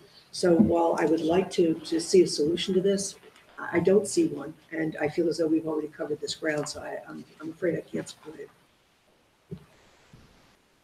Well, I guess all I would say, going back to the question Kristen just asked, is if we're not open, if we're not going to be able to kind of preserve those communities, then, and I know we have the questions coming up, it's a good segue. Let's look at some of the areas of specific concern from the board in those communities that we might be able to come up with creative solutions for, whether it's Worthington Mill up in Wrightstown or helping out all the way on the west side. I don't know what we call it. The other side of our that Richard was going on. So I think let's try and see if we can accommodate some of those as a group if this isn't going to work. Right, the micro moves rather than the macro moves. Exactly. I feel like the reality is it's not like there's one solution, right? We could have, do a Groundhog Day situation, reconvene the committee, and they could come up with something entirely different. But the point is it's a multi-year process. And so if we were going to do something, dramatic, it probably, well, certainly delays it. The implementation, it couldn't be next year. It would be at least another year. But, anything significant to honor and respect the process that we've developed to get the appropriate feedback from communities and things like that. It's just, this is just the way the process has evolved. Yeah, So the difference was at Groundhog's Day, time didn't move. yeah, there you go. So if I had to summarize, and the board can challenge me on this, is we are ending the administration's work on this topic. And we're going to move on to some of these micro. We're good with that? I think you have 2, maybe 3 persons supporting it, so I think you're Okay. in the minority. Okay. So far you've got what the direction.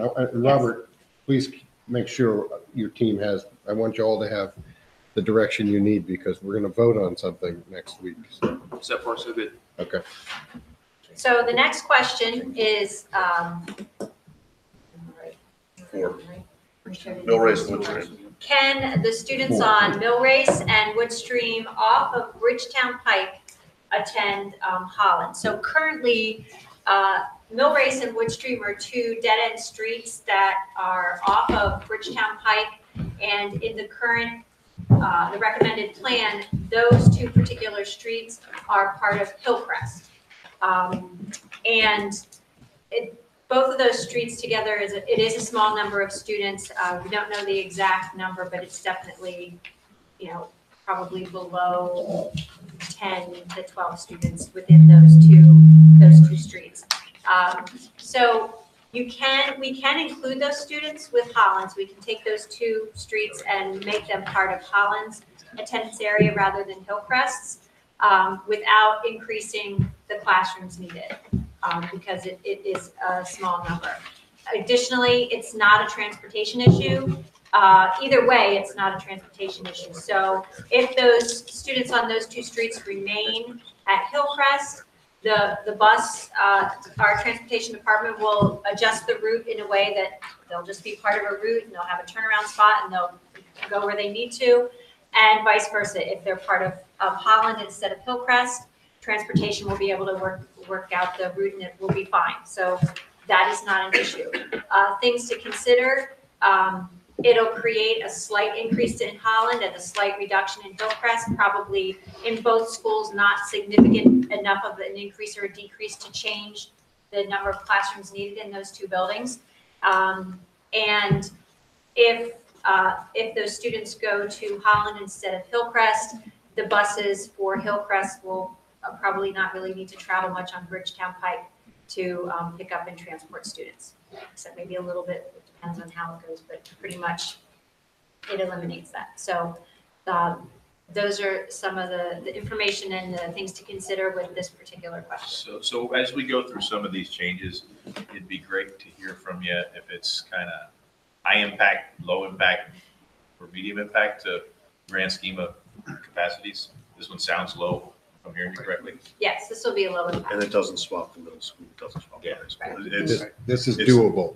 It's an inter-middle school difference. And I don't mean to put you on the spot, so if you don't want to be there before we speak, I'd also like to know, when you say high, medium, low impact, I'm assuming with the low impacts, you guys are saying, hey, this is probably something we could do easily.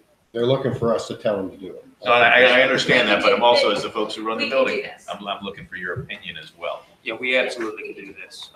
As the last point up there indicates, otherwise we wouldn't even have Hillcrest buses going down Bridgetown Pike. So it's actually a question and a suggestion that to us, as we looked at it again, made a degree of sense to us. I recommend we do it. I just want to say that this is, sometimes when people come to public comment, there's some angry approach or, it's very defensive, like we did something or their plan wasn't well thought out. But this is a clear example of why we welcome public feedback, because not everybody knows the nuances of these streets and how these situations work. And we need the community to provide that feedback. So I'm grateful for it. This makes a lot of sense to move forward with this change as far as I'm You're good with concerned. that? How many students are in that? We don't have the exact number. It's small, though. I said it's in some of the things that we've seen from Proper, which don't have the specific numbers, but have some like dots on the map that show kids. Yeah, it was probably under 10 students. So it's not significant.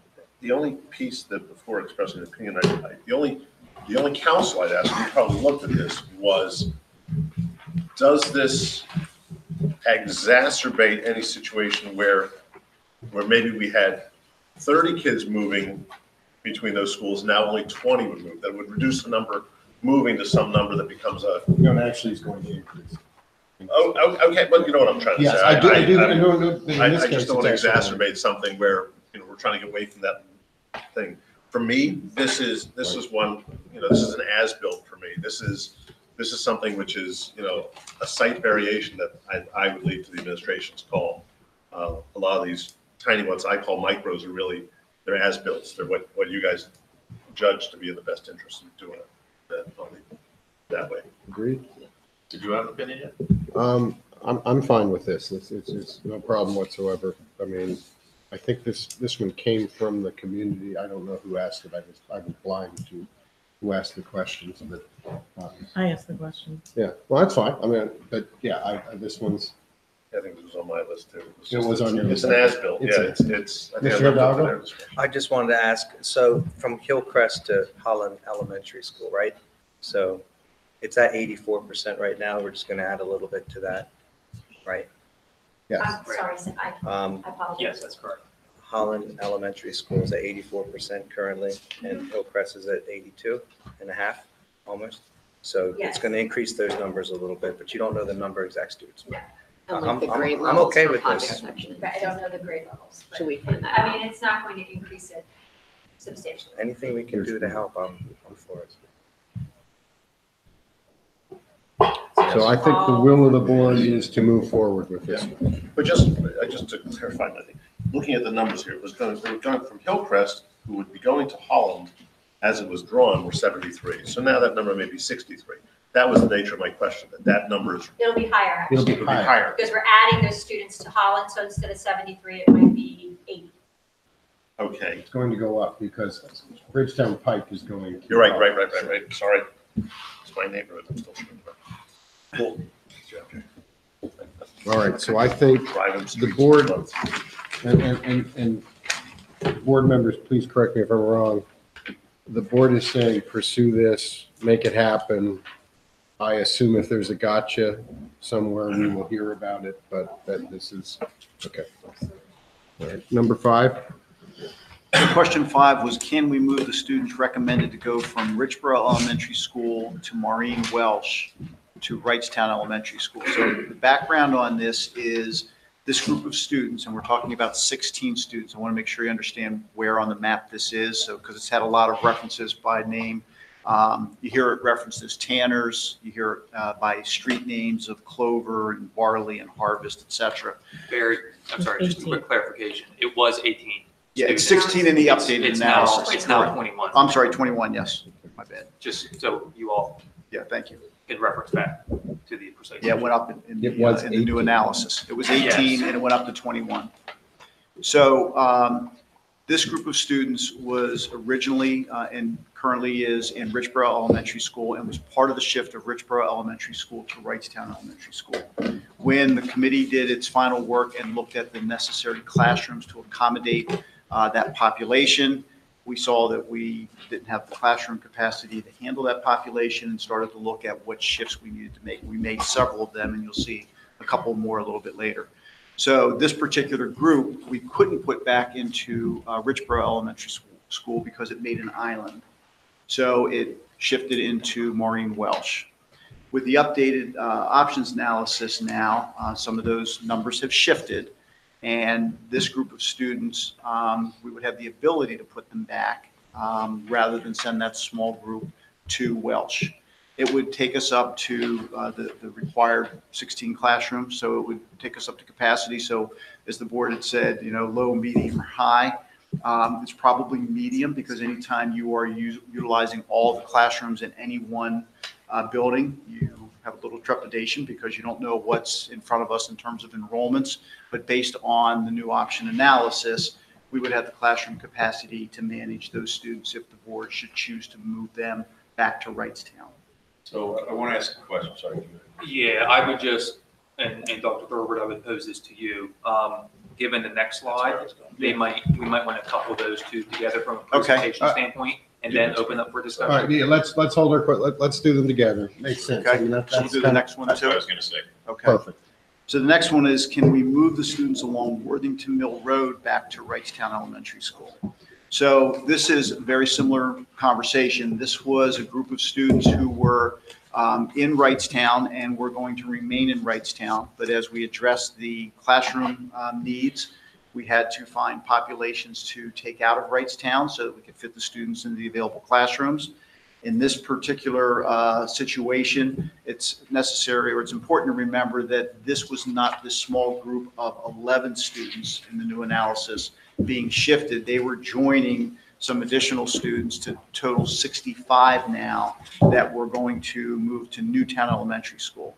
So it was just increasing the number leaving Wrightstown as a group and moving to Newtown Elementary School. So the question was raised about potentially bringing them back. And like the previous question, we can accommodate them along with that same group from the Tanners area. And it wouldn't push us over the 16 classrooms that I said we needed if we brought the Tanners farm area back to Wrightstown also. So both of these groups could go back. It would take us up to full utilization of Wrightstown Elementary School to 16 classrooms. And the only caveat that I would add to that is that, you know, it's December 6th. So on December 6th, we can add the 21 students and we can add these 11 students and it works. Will it still work come June 1st, which is the registration deadline? Obviously, none of us sitting at this table know that. Will it work the following June 1st? Again, you know, even less certain. Or the following June 1st or, you know, from any year to the next. So does the math work? Yes, the math works. This year. Is it durable is the question. It works as of December 6th. We can't even say for sure that it's going to work for next year, but as of today, making both of these moves, returning both of these, if you will, to Wrightstown does work. And there is a little bit of wiggle room in each of our sections before we would pop another classroom. So in other words, we're not looking at being at a max where we know one student will pop a classroom.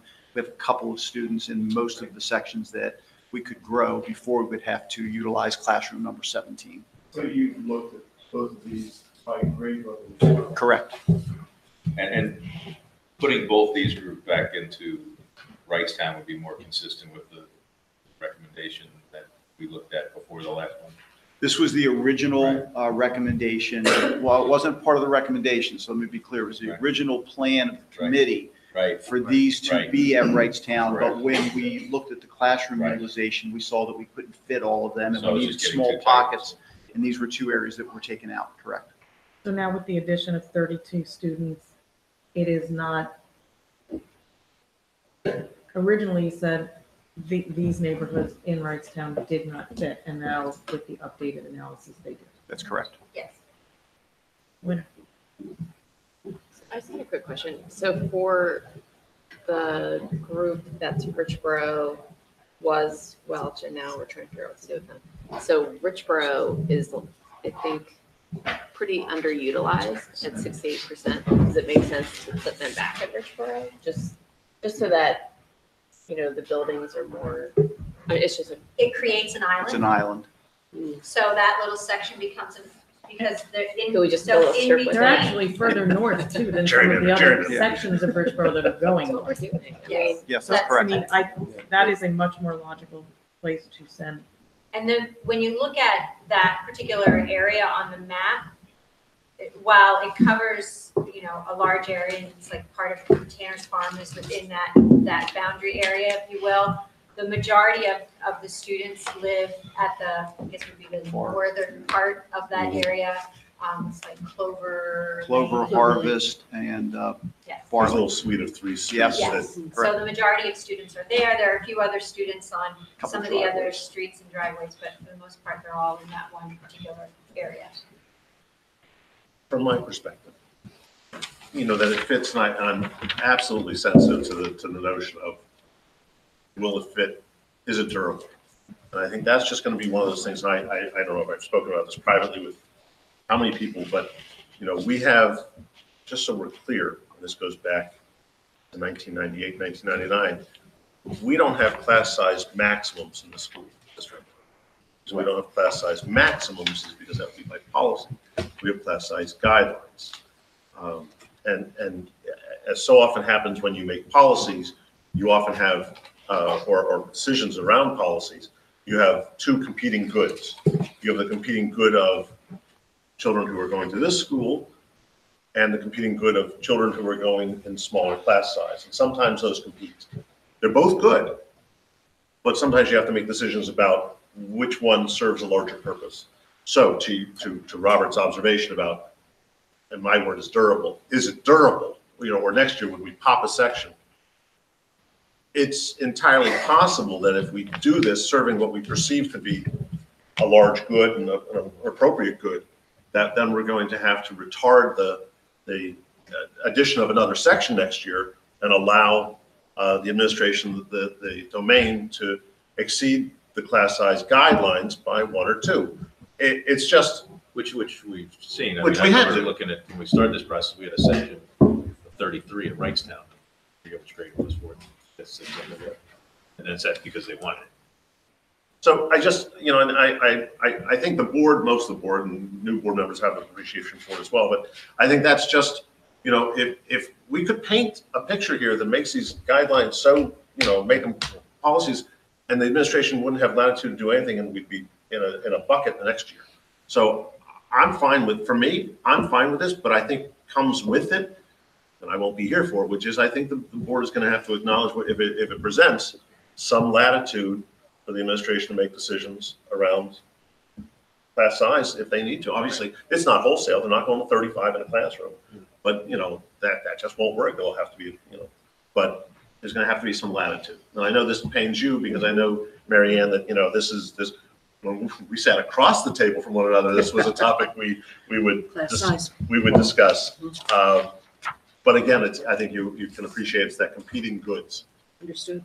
I will just say that I know it pains our current administration too to have to do that. We are boxing you into a corner, and that's why you didn't. I mean, this is our decision, It is. and we need to own it when we're done. Listen. These are the places, these little chunks of kids that we always knew we were going to have to come back through and take a look at and figure out what to do. And so I'm okay with this too, knowing full well that we're doing things that may not work out long term as well as we had hoped. But I share Jerry's opinion that at some point we need to do this on a regular basis to fix this. It's not wait 25 years. The 5 and 6 together, you're okay with? Pardon? 5 and 6 5 and together, 6 you're together, okay I'm with? okay with. I've heard you, I'm okay with. I've heard you, and I've heard Denise. Yeah, I think it's about I just want to say that by the very nature of Wrightstown being a 2-section per grade level school, it is uniquely different than any of the other buildings. And so from a standpoint of, just planning and programmatically, whatever, we have to allow some flexibility in how we approach some of our class, setting and stuff, because that is a far different situation than all the other schools, which have a lot more flexibility and the ability to reach a higher efficiency just by the nature of what the building is. So I'm delighted that you updated the numbers and that even with an addition of 30 some odd kids, that it will work. I think that's great. Opinion, where do you stand? I'm not opposed to moving those students into Wrightstown. I just would much rather see more of Wrightstown students that are currently there put back in. So I'm not opposed to, those students being moved together. It's just, I would just rather see more of Wrightstown being preserved so that the percentage, isn't as much of an impact. And then those students to go back to Richboro, I don't think they should be, put into a completely different school. they should either be in Wrightstown or be in Richboro. But for me, I would much rather have Wrightstown just a little bit, even if it's just, if you can capture 20 more students to add in. I just think overall that, for me, that's just what I would rather see. But I do appreciate that community's perspective, and I don't think that they should go to Morgan. And I think we also have like the Twine Ford Road question too. So I just didn't know how they all related. I'm going to poll the rest of the board, but one thing I was going to say in relation to that, Kristen, was we may have to circle back again as we do this. So I just want to, our mood may change before we're done. We may agree to two competing things. Yes, at the end of the exactly. day. So, Yeah, and I do agree. I would like to see more Wrightstown students stay at Wrightstown. And I appreciate what Jerry said. Class size is of great concern to me. But as you phrased it so well, it is about competing interests. And I think the greater interest is keeping those students in their home school. And while I'm sorry for administration who may have to cope with juggling some numbers, and certainly classroom teachers having perhaps to juggle some numbers. However, we don't know that. What we know right now is that we can make this change and it will benefit those students staying at Wrightstown. So I agree. Mr. O'Donnell. Okay, thank you. I think moving those kids from Wrightstown, number 6, going back to Wrightstown, that makes me happy. It's one of my problems. As far as the Richboro to Welsh back to Wrightstown, Miss Von Vital sent that email, plenty of them, but one of them had this really nice map that showed her community staying, the 18 kids, I'll call them, staying in Richboro by taking Temperance Lane, which is the small, look at this big triangle, which is Hatboro, 2nd Street Pike, and Elms House Road. Temperance makes a smaller triangle out of that. And if you took that road and used that as a dividing line, then there's another small neighborhood that's at the very bottom along Elms House Road where you could actually connect and keep all of those children at Richboro. Thank you, Mike. Richboro. That would be something that I think would solve at least a portion of that part where I'm saying all these children are going from Elms House Road all the way up to Wrightstown. You're making a lot of people happy in that Tanner's block, the 18 kids.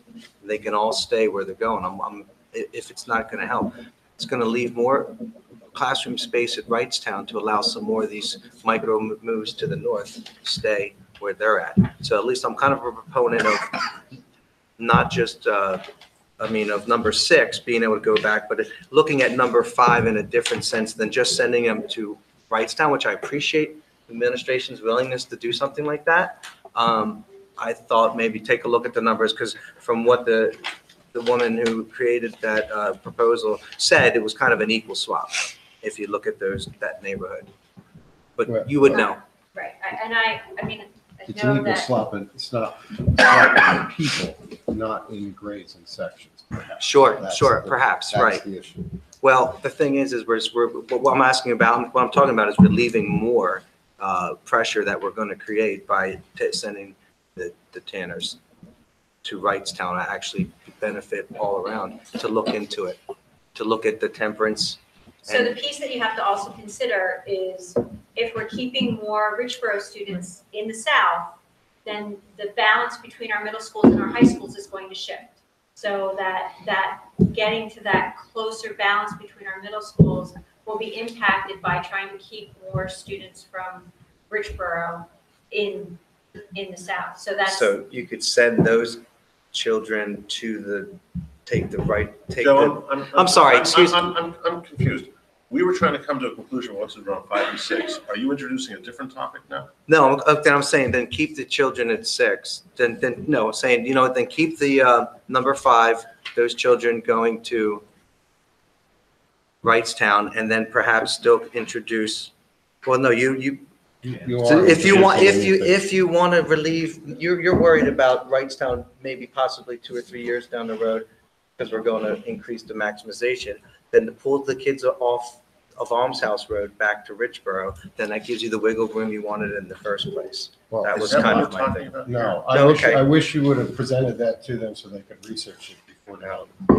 As I said, I really thought it was 30 that we were supposed to present, that we would be guaranteed, because their time was limited. Right. Apology. Andy? Well, I also think what Part of what you're trying to accomplish, I think, I see where you're going, but I think what you're trying to do is preserve a larger group of kids in the south than moving to the north. So the actual net swap doesn't get us to where we want to be. That's just my take on your show. But so my view on this is relative to moving both of these. These were both groups that I asked about. It didn't make a lot of sense for me to move the Tanners group up without moving Worthington Mills. I was a little surprised to see that you could do both. I completely agree with the notion that we have to be able to provide flexibility to the schools. And I kind of liken that to, you know, we lock in June and a new kid moves into the neighborhood next door and all of a sudden they're going to a school all the way down here. That just never sat well with me. At the same time, I respect all the other kids in the class and the teachers and their need to do things. And I think that's where the flexibility comes in. So for me, I'm supportive of this, you know, with the to give you guys that flexibility, but at the same time, without you looking back at us and saying that you're creating a potential monster for us by allowing us to do this. I don't hear you saying that. So in that sense, I'm supportive of it. I think we have You got it. the will to move forward with those. Again, if we see any gotchas. Tempered by what's in the rest of the portfolio. Yeah, and so, because we're just going through these as they were fired off by the board. And when we're done, we're going to go through some more. So, number 7. Okay, so the next one, question was, can we move the 18 students in Holland Ridge back to Hillcrest? So this was a move out of Hillcrest to Richboro. Part of that to help alleviate the need for space or the overcrowding at Hillcrest. So based on our updated option analysis, we already know Hillcrest needs 2 additional classrooms, that based on that. If this particular group of students are moved back to Hillcrest, the number of classrooms needed does not change. They still have that need for the 2 additional classrooms. We know that Richboro currently has a surplus of 2 classrooms, I believe it is. 4, excuse me, 4. All of these numbers are running together in my head. And so, you know, if the Holland Ridge students move back to Hillcrest, Richboro will have a surplus of probably 5 classrooms. We can check the numbers. So something to think about with just, you know, looking at classroom utilization for the board to consider. Again, the other piece to that is to consider is if we do keep them moving to Richboro, this is a small pocket of students that are going to a different school than the rest of the students that are moving out of Hillcrest. So, you know, I think that, you know, similar to what has happened to Wrightstown with students going to 2 different schools. With Hillcrest, it's the same situation. We have a group of students going to Holland and a smaller group of students going to Richboro in this case. Before we start, I'll just point out to the board that question number 4 removed additional students from Hillcrest and sent them to Holland. So that net, I don't know what it will do to your sections, but net on net may balance out. It might. And I would, I'll let, you know, no matter what this does, I'd ask you to follow up on that and figure that out. So you're thinking that 7 and 4 may be complementary Yes. rather than competitive? Yes. Is this 18 students adjusted with the updated option analysis? Because it was originally 16. Yes. So it is 18 Yes, now? It is 18. It's updated. Okay. So this is the single smallest move of the redistricting Now. plan now? Yes.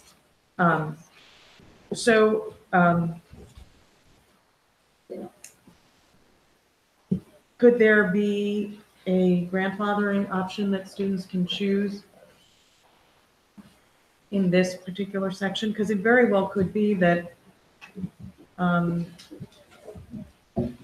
mean, my memory of the class breakdowns that you were given to us, which is probably a year out of date, but my recollection of this neighborhood was that they were clustered in older grade levels, like this neighborhood did not have, in what you had given us previously, did not have any kindergarten, first or second graders. So this particular group, based on the updated analysis, has 1 kindergartner, 4 first graders, no second graders, 3 third, 3 fourth, 3 fifth, and 4 sixth. So by that standard, I mean, with everything going on, it's literally 14 students. And so what's again, to the question I had before, what do we think the justification is, or the basis of the request? What do we That think? there's That's a a single small- grade, it's a a single small group student in a of- grade yeah, moving? yes. And I think Yeah. that's something where, and I'm going to ask the administration, it's kind of a leading the witness kind of question.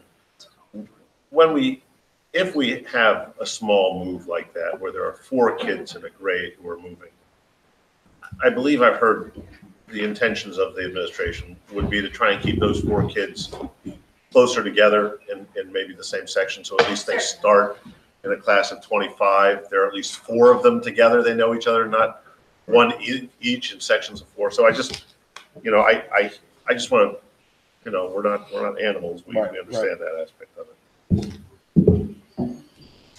Any other? For me, I'm sorry. for me, You were done. this is, again, this goes back to one of those micro ones, which is, I'll leave this to the discretion of the administration. If you think it works and you think you can make it work, and particularly if it's complementary to what we did with 4, which we recommended already, and that makes it easier to do it, for sure. And if not, if you can't accommodate and you don't think it works, then I expect you to do the best efforts, as we just talked about the 4 kids would be in the same class, so at least they start off well. I think this is one of those as-builts that you guys will have to work with, so I'm good with it any which way.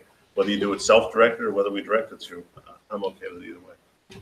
Or I don't feel like I got resolution on my question of could we grandfather? So in looking at these numbers, speaking in general, they're in the upper grades, but there's 1 kindergarten student and 4 first grade students. And then grade 3, there are 3 students, grade 4, there are 3 students, and onward from there. I think it gets hard. I think it gets complicated. Are we grandfathering only these students or these families? You might have younger siblings that are preschool age. Then you have new folks that move in, and I think it becomes administratively difficult for us to navigate. And as a result of that, I think my suggestion would be to keep these students at Hillcrest before grandfathering for those reasons. Well, I was asking more if, in the event that could not be accommodated. I think it's difficult, but we all feel for these 18 students. That's, and we have from the start. So I think we would prefer to see them remain in Hillcrest. And this was made possible by the updated option analysis. That's right. Yes. Good. The positive change in it. But do we know, that they'll fit? We don't know that, right? You'd have to confirm that. No, I believe we did. we We did look at did. that, yeah. Yeah. Oh, okay. They It fit. does fit. Yeah, we have grade by grade. Oh, okay. And that was before the 2 dead-end streets operating on Pike. Oh, So right. that's- That's so- the part we didn't do. Right, Yeah. got it. Exactly. My only concern is because now it's 5 surplus classrooms. That's another set. I think that can be part of our general conversation here. Because there's other things I think we're going to need to do longer term for. That also, but 5, I want to be careful about moving district special ed courses proactively. But when we get a large chunk, like 5 classrooms at a time, I think that, this is just my opinion, I think that gives us some options for some of the special ed things, because moving 3 sections of special ed takes 5 classrooms, because you have pullouts. So once you get a concentration of those, you can use them. They can be leveraged. And that would give us some flexibility to do some other things. Including at Hillcrest. Oh, There you go. down the road. No, not now, but Not now. down the road. I had asked Robert about that. earlier today. It's something longer term, not to be addressed now. Right, special ed, because, that those programs, because of pullouts, Yes. are the classroom and the ancillary space, so it's. So, any other questions, comments on these? I'm happy to see that we've come up with a solution for this group of I students. think I agree it's a with that. unanimous will of the board to move forward with cleaning these up. Correct me if I'm wrong anywhere. Number 8. All right. So the next question pertains to the Richboro-Wrightstown boundary along Twining Ford Road, and if that boundary can be adjusted. So in this area is where we have the split between some students going to Wrightstown and others staying. And this was one of the 3 areas that the committee wrestled with when we looked at data after the plan that was presented in October, and saw that we needed to make some space at Wrightstown because we were over the number of classrooms that we had available. This was a section that we could shave off some students and actually keep them in Richboro rather than send them to Wrightstown. So this boundary on the map captures homes on both sides of Twining Ford Road based on their address. So if your address is Twining Ford Road, along that road, you would be staying in Richboro. And it does reduce the number of students that are shifting out of Richboro to Wrightstown, probably by it's a small number, it's about 14 students. And one of the things to note here for the board is in the redistricting email that we received, we actually received mixed responses from the community on this. So we received some responses from people saying, please, keep me with the folks in College Park. And we've received responses from folks that say, this is fine, this line is fine. I live on that side where College Park really isn't connected. We're okay. So that's just something to consider, that there's been mixed feedback there. Some things to consider, moving these students to Wrightstown could impact the available classrooms and take us up. We'd have to look more closely at that. And again, we've had some conversations tonight about the ability to be flexible with class size guidelines. So that would be something that we have to possibly consider. Keeping them in Richboro, because it is a smaller number of students, doesn't have a significant impact on the north-south bounds. And they currently go to Richboro. They currently go to Richboro, yes. So in the course of conversation that I had with members of that community, both sides of Twining Ford Road are College Park, because the way on the south side of Twining Ford, there are no streets that would take you into the neighborhood, their backyard neighbors, which is like Highland. So, I struggle with this because while I realize that we have had to abandon some of the goals that we set, like islands and things like this is definitively splitting a neighborhood. So, and not only is it splitting a neighborhood, it's splitting it across backyards. And then you've got a situation, I met with a group of parents in a home that sits on the corner of Twining Ford Road and Cloverleaf. The house looks at Twining Ford Road, but the driveway and the mailbox is on Cloverleaf.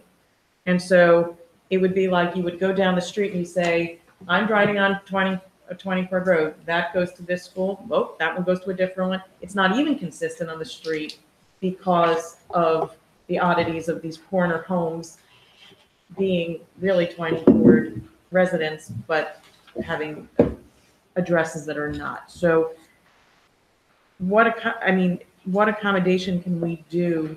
Can we look at some of those? If those people wanted to stay at Richboro, could they be considered as part of the Twining Ford Road stretch? Well, I think that's something that the board can definitely consider, but I want to caution you to be careful here because this is one particular area.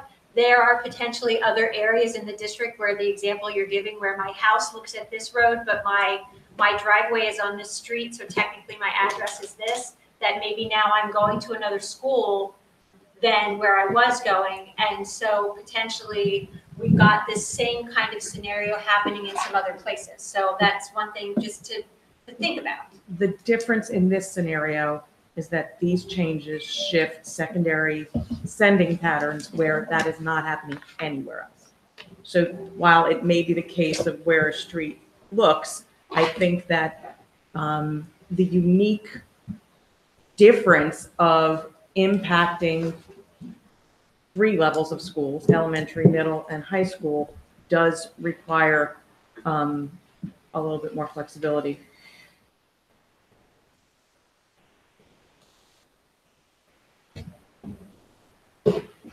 Other comments? So so the question here is about sending more kids from Richboro to Wrightstown or not sending as many north? So currently in the recommended You got to plan, split. those So students. I'm trying to, are you advocating a position? Or are So you saying, I let's would- keep them together and try and figure something else out? I would say that for the people who are on the cusp, who have an opportunity to stay at Richboro, I would like to take that out of Wrightstown. And it's probably, I could probably count on one hand. It's not a lot of kids. But I mean, I would like to see that explored. So, It's a very, I want to make sure I'm clear because this particular area, they're currently in Richboro, so they're not going to Wrightstown. I'm talking about these particular homes. There's a long stretch where there are homes that, because of where their mailboxes are, they're not going to stay consistent with that street. So that's what I would like to look at. So you're talking about kids who are currently slated to go to Wrightstown Correct. to stay in Richboro. So that's not something that not that we can, just that's not something that we. So It's all of probably, twenty- I don't, and, you know, or it, maybe they don't even want it, but like, I am so uncomfortable with this dividing of a neighborhood, that I would just like to see what flexibility we have. And in that flexibility, it's gonna obviously have to be, and it's not a huge number of students. I don't know what the number is, but it's not massive numbers. But whatever it would be, it would keep them, you know, not sending more north, keeping a couple more south. So part of the conversation with the committee was looking at Twining Ford Road, that the south side of Twining Ford Road would be at Richboro and the north side of Twining Ford Road would go to Wrightstown. In the conversations, and part of the conversation was related to the number of students that would be at Wrightstown and whether they could be accommodated. But beyond that, there was mixed feelings about how that divide should take place. So the committee, including the representative who lived in that area, suggested that both sides of Twining Ford Road would stay in Richboro, and then the remainder of College Park behind Twining Ford Road north would go to Wrightstown.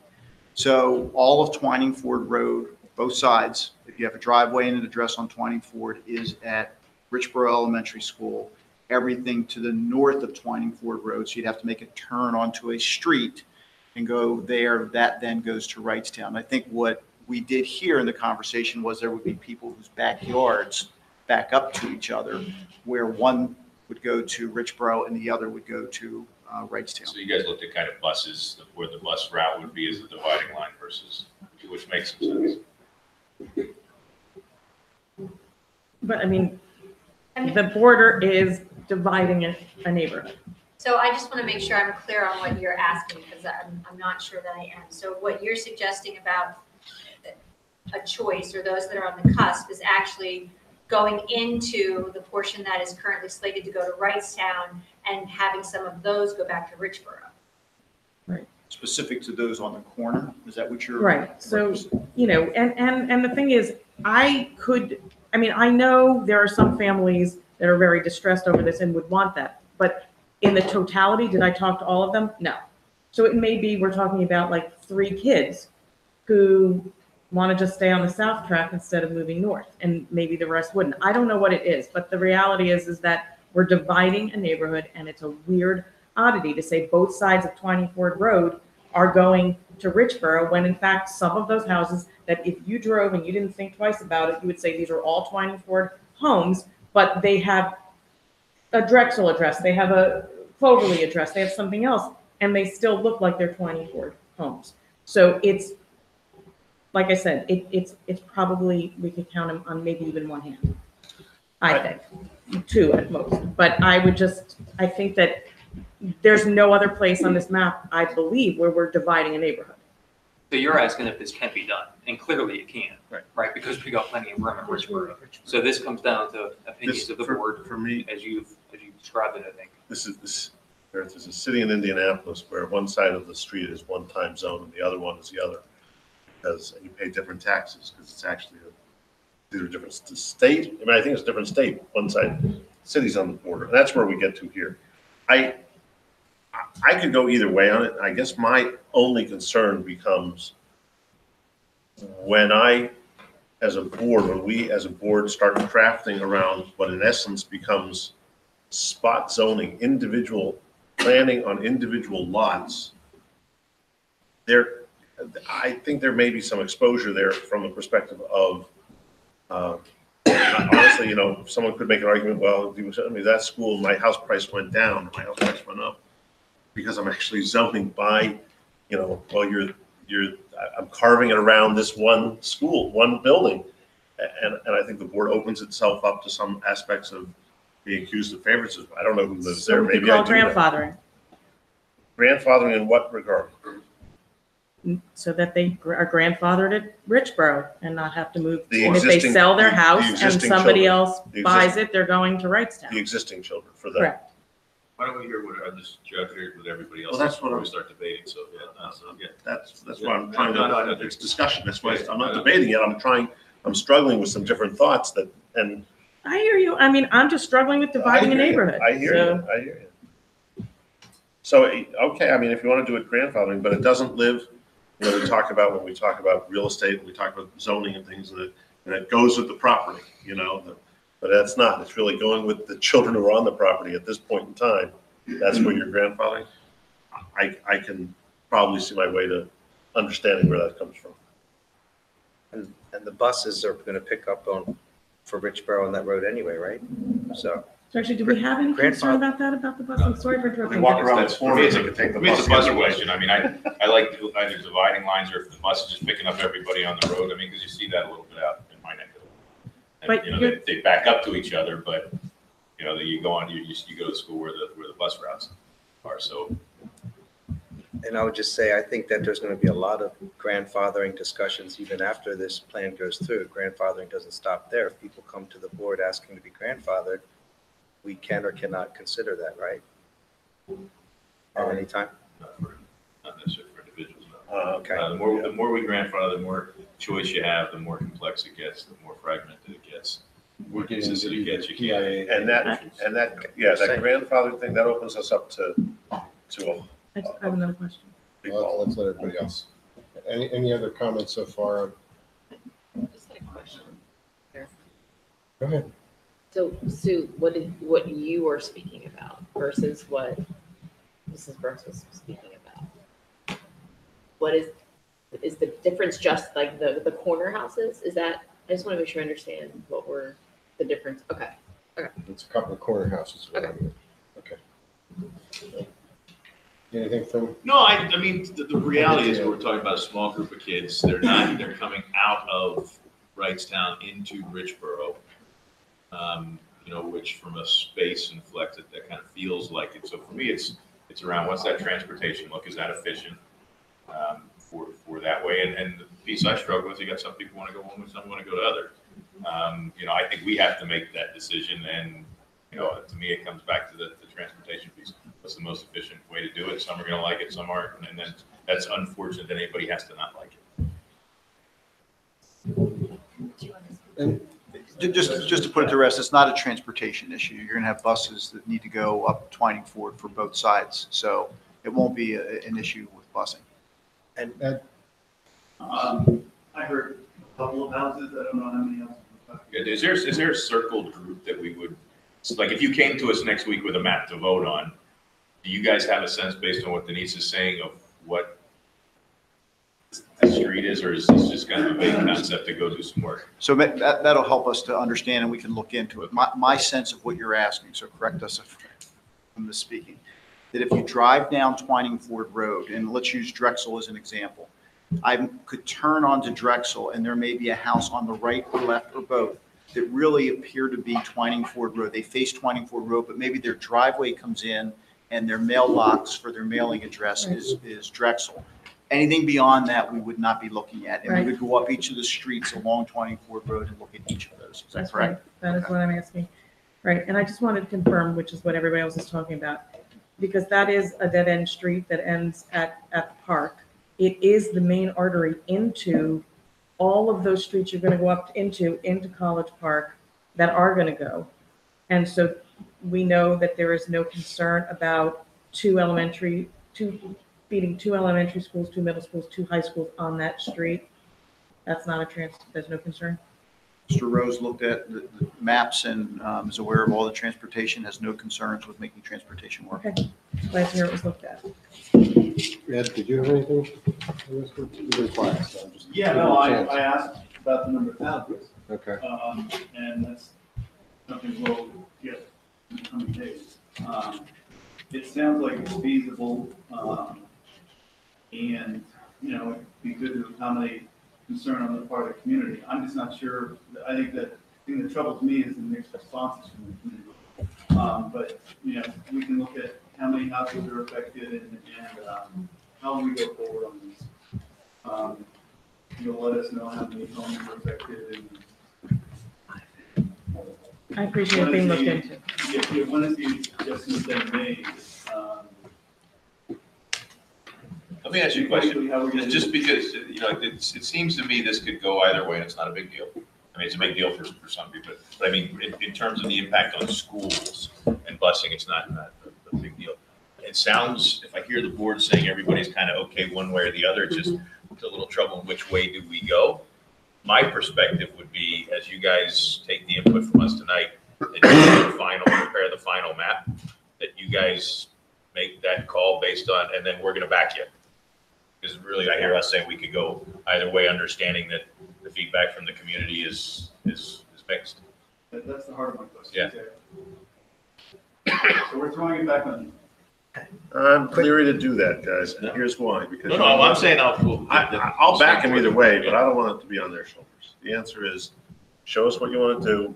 We'll tell you, in my opinion, show us what you think would be the right way to answer it. And we'll either choose to do it or not. We own the decision. Right, but I don't want to make it, I want to be careful about, you know, are we telling them that we're at this moment, we're inclined to be accepting of a modification around this? That's the direction we're giving them. Fair enough. And they're going to tell us how to work it. Fair enough. Because it's not their decision of do they want to do it, do they want to do it? Because this is one of those cusp things, and unfortunately, in this aspect, this one relates to, and this was, I think, why it tugs at Denise heartstrings more than many, or more strongly than others, is because this has a 6-year effect for each kid. You know, this goes on to middle and high school, and you know, it will be a enduring difference. Holland to Hillcrest, not so much. So I think we're saying we're disposed to do it, but just confirm that it works. I think that's what we're saying. And the greatest caution I could give you is that sometimes decisions like this can cause confusion. So, you know, if you're using Drexel as an example, if somebody hears their neighbor who has a Drexel address going to Richboro, and this happens very often with registrations, they make an assumption that that's where they go to. So, I mean, that's the biggest issue. I don't think it's an issue with transportation or having space or what it does. It just from a public perspective, for parents, especially new people moving in, they just say where your kids go to school, and the neighbor says, oh, we go to, you know, Richboro Elementary School, and we get that all the time. So I just get going back to us giving direction then. So as the committee looked at this, the committee heard both sides of it. Feedback was mixed on both sides. You took that into account, and the committee said this is the boundary line that we are recommending. All right, so from my perspective, I'm inclined then to support what the committee said there, and knowing that somebody from that area said that as well. Well, in all fairness, it's not any different than the Bridgetown Pike situation where the committee made a recommendation and the residents brought to attention an issue that we should look at. So, but the other thing, to address the issue of new people moving in, I mean, that's why it would be a grandfathering thing. Cloverly, Drexel, all of those would be Wrightstown sending schools for someone new coming in. If it were to be a grandfathering situation, it would be for those particular households at this time. But I defer to you to look into it and see what the numbers are. And when you're just referring to, I'm looking at the street, so it's a street that you turn onto from Twining Ford Road, and you happen to have a house on the corner. And is it only the house on the corner Yes. that we're looking at? That's So if all- I have the house next to the house on the corner, so that's my neighbor and my friend, you're going, Well, this is the that- challenge, of that's course. that's what you're. Yes, that is what I'm saying, Same but that is street. the challenge of dividing a neighborhood, where the line for this boundary is a backyard. That's what it is. So, but I would like to mitigate some of the confusion of what is Twining Ford, because, you know, at least this way you say, if I drive down Twining Ford, the houses that I see on Twining Ford Road that face Twining Ford Road are Richboro Sending Schools, and anything to the north of that would be in north. So Mr. Hidalgo. I just wanted to say real quick though about this, because I think it's important. If this is either a redistricting decision or a grandfathering decision, because I think it's separate. So if it's a redistricting, then what we're proposing remains as is with these homes potentially grandfathered versus it's a redistricting decision and those homes forever stay in that sending pattern. I think there's a difference. There is a difference, and I guess I'll just regurgitate what I said about the earlier, the Hillcrest to Richboro move with the 16, now 18 students. My personal opinion is I'd really rather not say grandfathering, because we get into the same issue.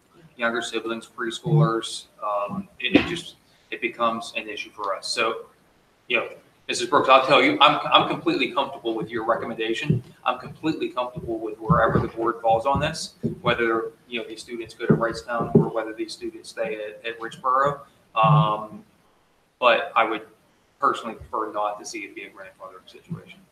I mean, I struggle because I didn't have a comprehensive survey of everybody that lives there. I spoke to a handful. And this, you know, I'm looking to suggest a solution that, and again, it is with particular care because of this secondary issue more than anything else. If they were all going to go to the same middle school and the same high school, I would probably just say keep the map the way it is right now. But that secondary level situation is uniquely different. And so I respect what you're saying. I think for the sake of understanding where a street goes, I personally would rather see it as a grandfathering thing, but I understand what you're saying of that confusion and the issues of the challenges. Because by offering grandfathering, you also reserve the right for some people to not accept it and stick, you know what I mean? And we're not forcing grandfathering. So I feel like a grandfathering move would potentially minimize how many kids are affected, because some of them may want to be okay with the north sending thing. But I just feel like that this particular street deserves some unique and special attention, because it's the only place on the entire map where a neighborhood is divided and the secondary issue. Let's let Mr. Hidalgo talk. Sorry. Thank you. And I think Denise talked about it. If we talked about grandfathering and you have mixed emotions about who wants to, please don't grandfather me. You saw those emails. Is there an option for them if you say we have the option to grandfather and let both of them have what they want, but don't change the maps for future? That's what the administration is trying to avoid. To avoid. Okay. Hard and fast. Hard and fast, you said you can do it, but is it hard and fast? I think that's what you're looking So for. they're trying to avoid it because it creates complexity and fragmentation. Because that's a unique situation because it's got the secondary issue involved, but then maybe you're talking about split families, but your grandfather there because it's a unique situation you could, but then, you know, somebody said, well, I'm over here, how come I can't get the more consistent we can be, I think the better off that we are and stick towards the sort of broad you know, because we have grandfathered for the right reasons, broad grandfathering decisions, the decisions we make now have to be redistricting the city. We just have to make those, and sometimes they're going to be harder. Not being insensitive to the situation, I'm just saying that's how we got to look at it. That's how I would look at grandfathering. So, Mr. Grubb? Oh, if it were easy, I wouldn't keep changing my mind. So here's where, look, on Sunday, I'm gonna be driving down the street to figure out what the heck I'm talking about here. That's what it comes down to. So I will respect and honor the notion that grandfathering creates issues. So I think that probably is not gonna be the way I would recommend the administration consider. But then we have to say to the administration, so do we want to look at cutting the street down the middle? I'm asking the question, are we up to that? If we take grandfathering off, are we? I don't think you can cut down the middle. That should people. That's my point. So I mean, so are we not doing that, or are we just saying it's going to be what it is? Is that so? I'm trying to figure out what the choices are here. If grandfathering isn't going to work, do we have any other respite to offer these, or are we just going to say it's going to be a difficult situation, but we're just going to? I think the two options we have are A, what's already on the table. Right. And B, turning the corner houses that face Twining Ford, or all the ones facing out become part of it. That's what I was trying to get. It's A or B, I guess is. That we can't do some of it. That was the only modification I could offer, which would be that it would literally move just incrementally, it would incrementally move to the property line of those properties that says, if you're on the corner, you're going to Twining Ford, and if you're not on the corner, you're not, and go with that. And that's why I'm going to drive down the street and count houses, to figure out what that is. It's not going to tell me how many kids are there. It's going to tell me how many properties are there. But that's as far as I can go, because if I start to get too close to understanding the individual thing, we're talking about micro changes. Right. Those are subatomic changes. Our driveways are next to each other. Exactly. That can't be made. And there's a subatomic change. So where are we on this? Where are we? I mean, And that's why I prefer grandfathering, but I said my piece. Why don't we go around the table? Just give me an A or on B. the boundary As line. is, or I'm as this tough one, but I'm as is. I'd say grandfathering. we've kind of taken grandfather off the table. It's either. You can vote for grandfather. Oh, I didn't know you switched it. You switched it to the corners. We know you want grandfather. It's okay. You're talking about switching the corners. In fairness, I'm the one, You're the one, I'm the one, arguing against grandfathering. I would keep that on the table. If there were 5 people that want That's to what I'm saying. grandfather, Yeah, it's He fine. wants grandfather. so I would get it. We'll see where it gets to. ABC. Okay, fair. Keep it as it is. I consider with the turned corner, but it's redistrict, it's just moving the boundary with the turned corner. Either way, I mean, either one of those two work for me.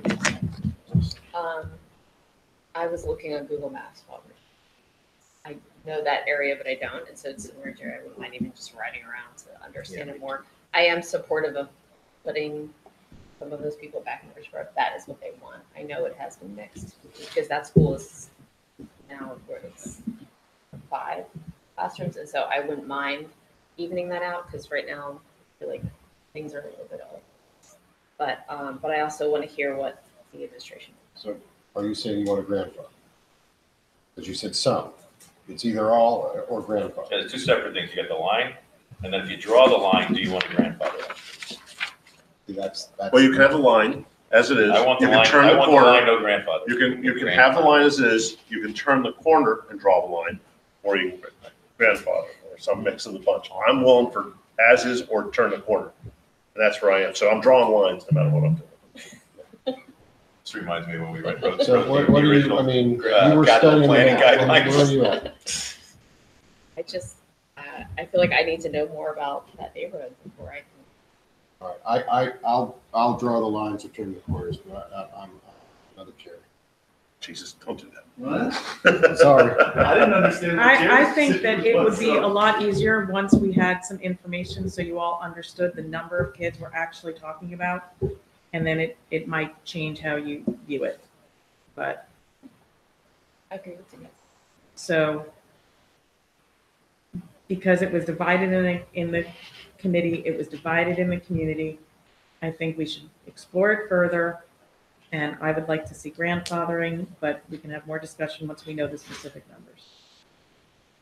So we're talking about a certain number of homes then we either draw the line around or we don't. Mhm.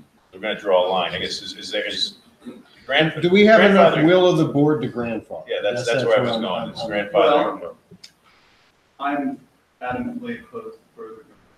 Okay, there's one. I think spot grandfathering is a really, it's an issue of fairness. Right. And I don't think we need to go there. So there's In one. my default position on changing any recommendation to the committee is, I would want to see clear and convincing evidence that we ought to change the committee's recommendation. That doesn't mean I'm opposed to this. If in a few days, we hear that it's X number of houses that would address Denise's concern, because I think her concern is to go valid, and I think it's terrific that you took the time to meet those folks. And Mark Violet was with me as well, by the way. Good, good. I could be convinced to make this change, but I haven't seen enough evidence to make the change. Okay. But- I'm open-minded. I But am- grandfathering? Absolutely not. Okay, that was what I was trying to get. No grandfather, but I would be interested in getting more information. Sure. I'm open-minded, that's all I'm saying, but that's fine. So you're not going to give me a yes or no on grandfather? Grandfathering, yeah, I said I'm open-minded. That's why I'm saying yes to open-minded to grandfathering. Okay. Gary? I'm not grandfather. I'm draw the line or turn the corner, so. And that's where I am. So let's try and come up with the best line to draw. That's what it comes down to. That's what it is. So the will of the board is come up with the best line to draw. Which could be the one you got. Which could be the one you got or could round the corner. What the hell is around the corner? Well, I guess my Or- or- question is, how, Barry, if you what wanna make determines the best line to If draw? you want to, That's what I- well, listen, the concern If is you're that around the the homes corners, on what's the the road change? that don't have a driveway. So if you want to come to us, and say, this is, if we're going to take the houses that are on the road, but don't have a driveway on the road, here's what we're looking at versus drawing the line on the road, then that's probably the two things to look at. We could probably do it from Google Earth. Yeah, and I'm looking, I think there's about 3 or 4 homes. That's all we're That's what I talking about. thought. Does that sound right? Figure out what's in them. I'm Figure out telling what you, happens and when I don't even know that every single one of them has kids. It's a very small Yeah, number. I think it's 3 or 4. Okay. All right, so we will report out on that, just with whatever the data is. We'll get that from Robert. We'll see if they even have children.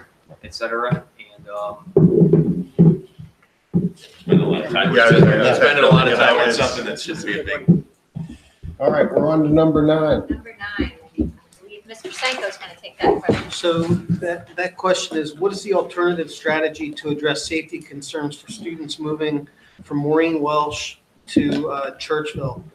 And of course, as we all sit here, the health, safety, and well-being of our kids is our top priority. And our first and most logical bullet point to that is that we'll provide transportation for all the kids who have to cross roads. And we worked with the transportation department and Mr. Rowe and his team. And we looked at, this move is no different than any of the other things that we do typically on a daily basis to move most of our kids on highways and roads that have a speed limit of 45 miles per hour or better.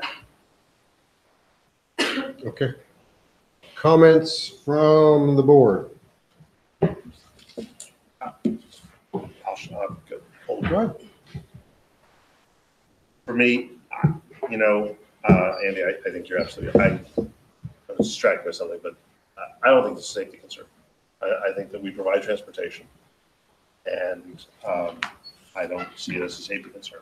When we talk about putting kids on a bus and driving them along the bypass, for 3.5 miles to another school district, to another school, in another town, in essence, that I saw as a safety thing. I'm not saying this is a safety thing. This is a big yellow bus that drives on the highway that's crossing a street. I don't see it as an issue. I don't think it's something that we need to address. Well, go ahead. I might as well take the time to try to convince the board, because the safety issue, as I see it, is not that the buses are an issue. If you look at the neighborhood that you're moving as it is now, it basically joins the rest of the neighborhoods that join Welsh. So you basically travel 25 mile per hour roads to get to the neighbors and also the school. So if you look at Churchville feeding pattern the way that it is now at the top, where it kind of comes up to a triangle where the shopping center is, where Churchville is now, between, you have 2nd Street Pike and Bustleton Pike. And there's a creek that goes across that just south of Tanyard Road. Those are the only 2 spots you can cross that creek are on 2nd Street Pike or on Bustleton Pike. The bridges over those roads on Bustleton Pike are probably a foot, a 2. The shoulder is a 1 or 2 feet shoulder bridge, and it's very curvy. On 2nd Street Pike, those shoulders on those bridges are 4 feet. So it's not the busing, and maybe you don't believe that it's the responsibility of the school district to what the kids do after school. But what we're doing is we're taking this neighborhood that is completely surrounded by, Alms House Road, Jacksonville Road, 2nd Street Pike, and basically, I think that's Buck Road, and we're cutting them out of a comfortable situation and now telling them to go to Churchville. And the only way that those children, if I'm talking, this is after school. This is after school safety. It's not that we don't have other hazards in the school district. But what this is doing is creating a new one. And so I question more the necessity, first of all, of making the move. Can we live without that? Does it affect the overall plan not to do this? Because I just don't want to see kids after school between 4th, 5th, and 6th grade where their neighbors are down 2nd Street Pike over the bridge. But there's the only way they can, it's not just cutting across the major road. You have to go down the road and over a bridge that has no shoulders, no walkway. It's very dangerous. And so it's not a school issue. It's an after-school danger that we're creating. And I think there's other ways that we can address the utilization problems, right? Because we were being proactive. So that was my point that I hope I've made very clear to so many people. And I may not have the support of 5 members, but I hope you guys will understand that our responsibility for the safety of the children, I think, is if we can impact it, even if it's safety after school, we should highly consider that. It's not about bus safety. It's about children traveling to see their friends in feeder patterns that cross major roads and rivers, creeks, which is one of Cropper's guidelines that we try not to do, 2 out of 3. As far as railroad would be the other one we would conscious of. So as I respect Jerry's opinion, I just wanted to offer the contrary. All right. Let anybody else want to address? Mary Ann? No, I appreciate Joe's concern for student safety. I think we all share that concern. But I have no problem with the way the map is drawn now. I've already spoken. I had a question. If we were moving students that were slated to go to Wrightstown, does that help to free up space for this pocket? I know they're different sizes, but. Yes, they're different sizes, but that's definitely something that, the board can consider. If you look at the classrooms, when you look at the updated numbers in the classrooms, there are empty classrooms available at Welsh. So again, this particular question isn't necessarily referencing that, but that's certainly something that could be considered. This is a safety question we're having right now. Correct. It's also utilization, necessity of actually utilizing it. It's the safety is a side issue versus whether or not we needed to make this move in the first place. Safety shouldn't be a side issue. No, I'm saying it's not a side issue, but to you guys, it's a side issue. Is an issue or it's not an issue. Well, it's a side issue to you guys. I wouldn't characterize my We response that see way. it differently. Okay. I'm sorry.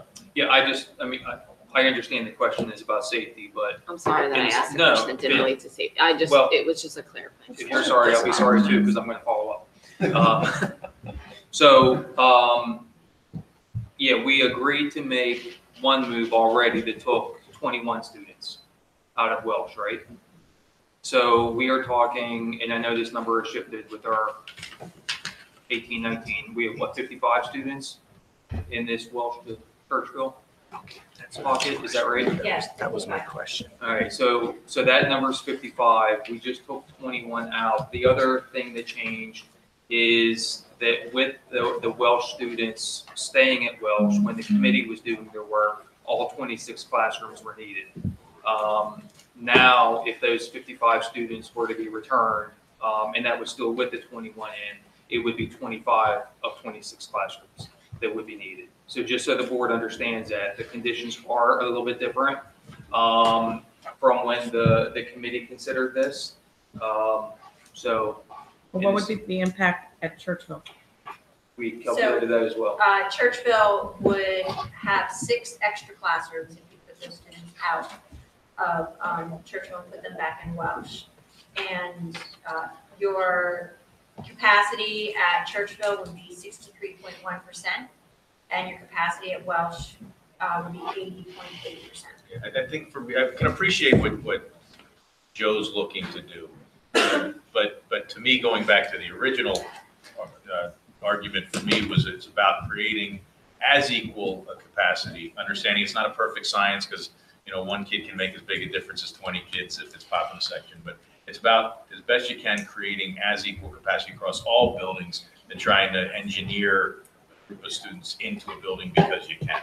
I think we've got to maintain the flexibility across in equal ways across our building, and then you factor in the new development, whether it's short-term or not. I think we just need to have that flexibility. So if all of a sudden we create this big hole over at Churchill because we're trying to do this, I think we set ourselves up for failure in the future. Can I And that's why. comment on that? Let everybody talk, and then, Oh, before we're having discussions. but, and then you're gonna get another chance, but Okay. let everyone, Mary Ann, do you have more? No. Okay. Anything? We'll go down that. All right. Yeah, I completely agree that we need to be concerned about the bus safety of our students. This particular issue, though, I don't see as a safety concern of ours, and I don't think we're creating a safety hazard. So I don't see it. I mean, I'm sympathetic and certainly I feel comfortable speaking for all of us that the safety of our students at all times is paramount. But for me to create 6 empty classrooms at Churchville and a 63% capacity in a building that's really big compared to our others doesn't make sense. And the other thing is that part of this was also determined because of the Spring Mill development that we know is going to be bringing students into Welsh ultimately. So I think it's very preemptive to do this now since it's probably going to happen later. And I think that setting us up for a situation where all our schools are within a nice capacity range was the goal of this, and it achieves it with that move. Great. So what I wanted to say was the average capacity at the schools is 77% in the new plan. If we move the Welsh kids to Churchville, then Welsh will be at 73.6, okay, which is a little over 3% off. I believe you said that if you left the Welsh kids with the new demographic numbers, it would be 80% at Welsh? I'm not sure. I thought, yes. 8.8%. 8.8. So it's kind of a swap on either side of that average. You're not affecting the difference that it is, difference between the average. And so I would just couple that with, if we have 6 extra classrooms at Churchville, we have champions that can move over there. There's one. And then we have a discussion about, you know, when you have to utilize district classrooms, I believe Hillcrest has a capacity issue where we could move the 2 Hillcrest district classrooms to Churchville, which would further help us get children out of what Mike would call closets next year. So I wanted that to be looked into for tonight, but I needed 5 people to get over it. And so the safety, as I said, was to me one thing that maybe you guys don't see it, but the necessity of the move, we're not changing the average of Welsh by any means by moving these children you're just going from one end to the other. And even if we left it the way it is, you have other schools that are at 82, 84, 83. We'll be at 80 if you leave it the way it is. What I'd ask to do is for the board, to the administration, to be creative and to look at taking those Hillcrest district classrooms, and as I said before, there's 3 classrooms right there that we can utilize if there's 6 at Churchville, plus maybe spread out the other question I wanted to ask, which I guess I have to get 5 votes, is whether or not we can use, are there split learning support classrooms right now at Churchville where it can spread out? Because right now at Welsh, we're all spread out really nicely. I have to tell you,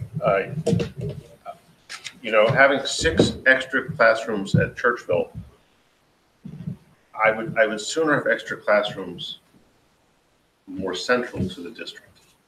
Here's why, real simple answer, which is we do have learning support classrooms. We have self-contained classrooms. The last thing I want to do, and I leave it a month, so maybe less thing. I do not want to have those school district-wide, like the ABA program and other things, at schools that are peripheral around the school district. Because if you want to talk about, to your point, the parent up in Upper Makefield whose kid is in a self-contained special education classroom at a district level, if I start putting those at Churchville, at Maureen Welch, at the peripheral schools, those parents are 30 minutes away. And those are special needs. I'd sooner, given the opportunity, keep those at the Goodnoe and the Newtown, the schools that are central, because they're central. And that's where those kids are most sensitive, fragile population. Traveling that great distance is a nuisance and a danger, more so than this thing about a bus ride. Those kids are traveling on a bus and they have behavior, adaptation issues. I'd sooner, so my point in the story is building a little bit on what Denise had said about wanting 6 classrooms at Churchville Elementary. I think that's in Yiddish, it's a chandra, that's a crime. I think that's not what you should do. If you want to have excess classrooms, I want them towards the center of the district, so if we need to use them for special education, we move them where it's appropriate, in my opinion. So, we've drifted off of safety into something else, which God knows what it is. I don't know, it's actually, I don't It's a think. fair question. Joe's got a point I of don't view. know how you're saying it's, I'm sorry, but I don't know how you say it's about safety. The question was alternative strategies to. No, Joe's asking for a vote, which is Well, that's fair. fine. So we're talking about So alternative let's just see strategies. if there's, just to respect Thank Joe's you. wishes, let's see if there's, if there's a vote to support the move that Joe wants to make. I just say pull the board because, We are not set up to take a vote tonight. no, it's not a vote, but I'm saying, so for the redistricting plan, we're here to give direction. That's Is fine. there the will of the board to make the change that Joe has So suggested? let's characterize the change which he's asking for. And I'll say it, and if Joe corrects me when I'm wrong, which is there is what people have referred to as the Bird's Peak or Bird's Beak, portion of what's going to Churchville. And summarizing, this request is really to change the school that's going from, to have that go to Churchville rather, to have it go to Maureen Welch. Stay rather on than Churchville, that's what he'd like. So let's see if That's there's the what- will of the board. to Joe, is support. that fair? What I'm characterization trying, of you're yeah, asking? what I was trying to say, because I never got the chance to tell everybody that was basically, yes, leave them because the utilization doesn't change far away from the median. In doing one move or the other, it's not necessary. Under what it wasn't numerically necessary at this point is what I was told. So what I'm suggesting is if you have an imbalance of classes, you have at least the Champions kindergarten classroom that could move to Churchville. And then you have a capacity issue at Hillcrest where you can take 2 district classrooms, which are relatively close, I would think. But that's it. And that was kind of, and that's just they can come up with how they can better utilize Churchville, All right, but so- that's a suggestion. So why Thank don't you. we just So I vote say on, let's see yes. if there's an appetite to make this. All right. You'll start us then. No, leave the map as it is. Okay. Come back to you. I'm content with the map as it is? I'm not sure, just because I see that in the south, at least according to our option analysis, that, like, some schools are very empty and some are like over. And so to me, I'm just trying to figure, so I just am wondering why at certain schools we're allowing classrooms to be over and others very much under. So I don't have a decision. I'm just kind of thinking that's where I am in terms of. So I hear what Joe's saying relative to the minimal impact on the utilization for Welch, but for me, it's more of the impact on the utilization of Churchville. To have a school like Churchville at 63% capacity is not something I'm comfortable with. I think Denise's point is a strong one, and I don't see any compelling reason to make change. I have a quick question though, just to put to rest the discussion of champions. The way I heard you explaining it, if Champions occupies a classroom in a school, and that classroom is needed, Champions can continue at that school in a shared space such as a gym or other facility, to free up the classroom. That's for the before and after school care programs. For the kindergarten enrichment program, they need a space. And A classroom space. It was moved from Newtown Elementary to Goodnow, I believe, when Wrightstown's classrooms were pushed to Newtown, right? So it was moved in that instance. So if you needed the space, it would just cease to exist. If we needed if there was a Champions kindergarten enrichment program in a building where we needed space that we didn't have it, Right. we would look to offer it in a building that we did have it. Whether it served the needs of the community, we wouldn't be able to answer because maybe people wouldn't continue in the program because it's not convenient. Right. And that's the case even now. Yeah. That's now. That's not. That is what I understood. Correct. Thank you. Where are you, Mike? Hi. Listen, I think this neighborhood's going to move as soon as Spring Mills comes online anyway. It is. I don't believe 33 kids for 30 seconds is all that we're going to get out of 170 townhouses. I just don't. It's going to be measured in the 100. So I don't see a compelling reason to change what the redistricting committee came up with.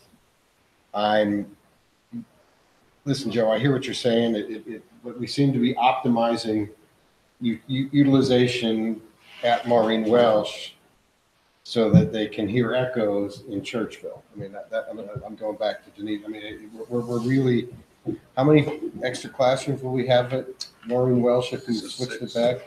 If we switched it back to, how many we have at Welsh, we'd have one extra. One. And Churchville, we'd have six. So, but my question was one extra, but that Champions classroom is counted as occupied, so. No. No, it isn't. It's not. It has never been. The kindergarten, because right now, the only reason I say that, I know you struggle, but there's 26 classrooms needed and 26 classrooms used, is what I thought. It's the 26 sections and 26 classrooms used. There's 0 available right now, and that does not include Champions Kindergarten Enrichment Program. So in the number of classrooms that are available in any one of our schools, it is the classrooms that are currently available for use as a regular classroom. So if it's a classroom that's a district special ed program, that is not counted in the number of classrooms we have available to use for our kindergarten through 6th graders. The same as with Champions. We're not counting that in the number of 26 classrooms that are available. It's not part of that number. Right, that's what I'm saying. So if you take Champions out of that classroom, It's not part of the number. it would be 26, it would be 2 available. I'm asking. If the decision would be made to, is the Champions there a kindergarten enrichment? Yes. So if the decision would be made to move Champions from Welsh to another location, then that space, if it is the right square footage for a regular classroom, could be used as a regular classroom. So what you're saying is Add that- one to a classroom that's So now Welsh would have 2 available classrooms instead of 1 if we remove the Champions classroom? So I want to make sure we're clear. Currently, Welsh is using 25 classrooms today. That's how many classrooms are being utilized. That 26 would be capturing that. So when you said you had 0 classrooms available, that was 25 out of 25, but the sheet said 26 out No, of 26. that we would have 0 with the redistricting plan. We have, today, without redistricting, Churchville is using 25 classrooms. Churchville, I'm talking I mean, about I'm sorry, Welsh, Okay. yes. I saw it differently. So but my question was, if you move Champions classroom, you said if we put the kids back and there's 1 extra classroom, Sue? If there's 26 classrooms or 1 extra classroom at Welsh, if we move the kids back and then we take out the Champions program, then we have 2 available classrooms at Welsh. So, Mr. Hidalgo, if you maybe try to look at it this way. Currently, there are 25 out of 26 classrooms at that school being used by our K to 6 students. In the proposal, with a 0 classroom availability next year, it would be 26 out of 26 rooms would be being used for our K to 6 students, not the Champions program. And the only time that the Champions program occupies that classroom is when it's an enrichment program. And there's only 1 enrichment program in that school this year, making up the additional 126 of those classrooms that are available. And if we need the classroom for our general use, With the redistricting, Champions we is out. said we need it with this proposal, making Council Rock use 26 out of 26 for the upcoming school year. Because I thought earlier on I saw 26 out of 26. When you saw 0 we talked about classrooms that earlier available. in the meeting. That was, we went over that earlier in the meeting this evening. Where, Mike? I counted 5 to proceed with the map as it is. Do you know? No, Mayor. I'm okay with the You're map as it is. Okay. You punted before. Do you want to? I mean, I'm supportive of what Joe is saying, just because I can see how, I just think it's, again, that we have like this inequity, like certain schools, it's okay to be running one way or the other, and so from my perspective, I can see trying to put that piece back just to have less kids impacted, so I see where he's coming from. I don't have, any safety concerns or anything along this line, but I do support putting that piece back in, because I just think, we could alter the map other ways to try to fill in for Churchville. There are other schools that are running larger. So you're saying you would like to move them back to Welsh? Is what you were, okay. I had fairly firm consensus we were not going to do that. Go ahead. You stand with the map as is. Yes. That's what I'm picking up. Okay. So Dr. Thor, if I could just make a couple comments. Sure. Now that I think we've exhausted our questions. One of which is that Mrs. Marcel's correct, obviously, in that if you look at in the south, on the western side, we have some excess classrooms. And on the eastern side, we are oversubscribed, if you will, at least on paper. A big part of that challenge, and it is a challenge, is when you look at the boundary lines and then you look at where the individual schools are located, some of these schools are right on the boundary line.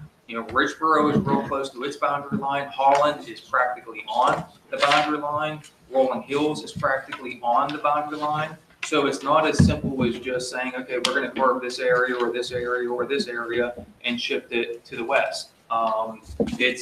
It's far more complicated than that and far more intricate than that if you look at the boundary lines and you look at where those schools are located. So I just want to make that point, because you look at this on paper and say, why didn't we shift more kids west?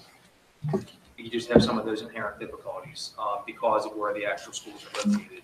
On a completely different note, the administration also wants to, and this has been communicated in writing to the board, we want to amend slightly our grandfather proposal in terms of sixth grade students.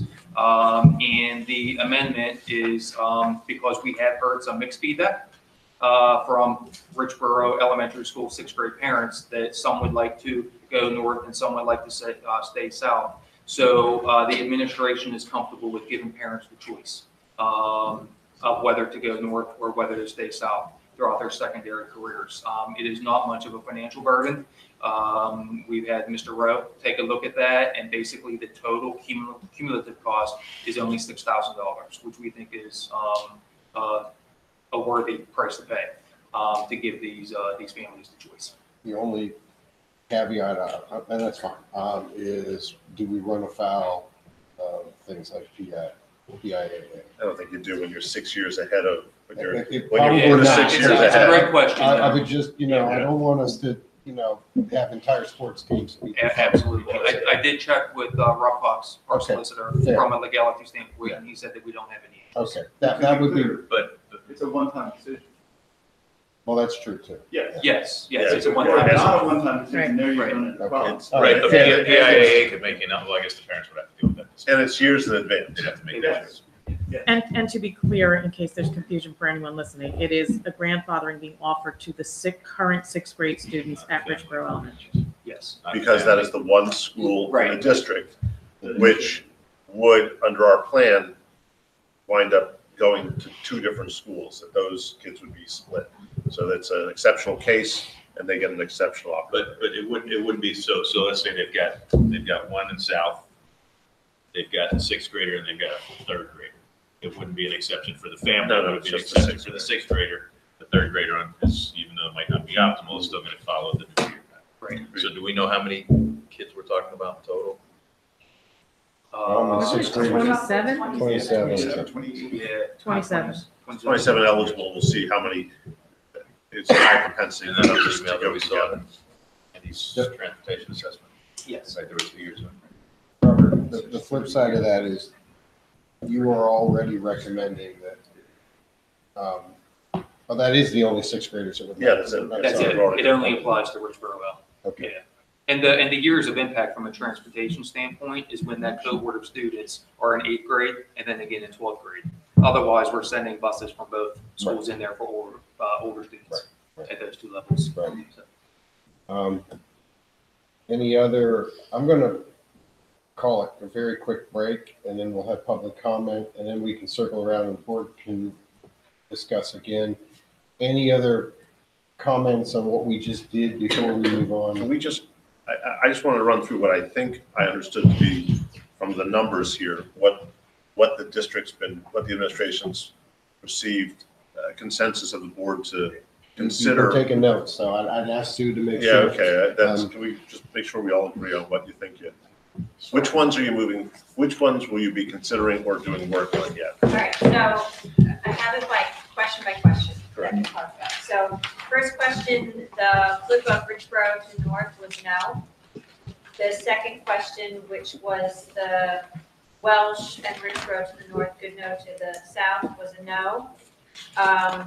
Altering the plan to reduce the impact to what was pointed out, particularly Wrightstown and Richboro, was also a no. The two streets off of Bridgetown Pike, Mill Race, and Woodstream was a yes to move forward with that. We lumped numbers 5 and 6 together, which I'm calling Tanners because of the farm, but I think it's Harvest Acres, that area, and Worthington Mill lumped together, going back, going into Wrightstown. That was a yes. Question 7 was the 18 students on Holland Ridge, going back to Hillcrest. That was a yes. The question 8 was Twining Ford, and that question was we were given some additional information to get about the houses that are on the corners of the side streets, and for the administration to come up with what the best line is to draw, and trying to find out how many school-age children are in those small numbers of homes.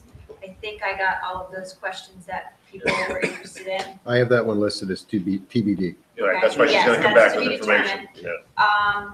And then the last question, number 9, the first part of it, that was the original interpretation of the question, was this safety concern. That was a no. The question that kind of came from that, or the proposal that came from that, was moving the students that are currently in that area surrounded by Second Welsh or Canyard, Alms House, to go back to Welsh instead of to Churchville. And the will of the board with that was no, to keep the map as it is. Agreed. All right, so it is 9:35. Let's resume at 9:40. 5 minutes break.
Come up, state your name, where you're from, and please try to hold it to approximately 3 minutes. There is a timer up there. Matt, does the timer does not work.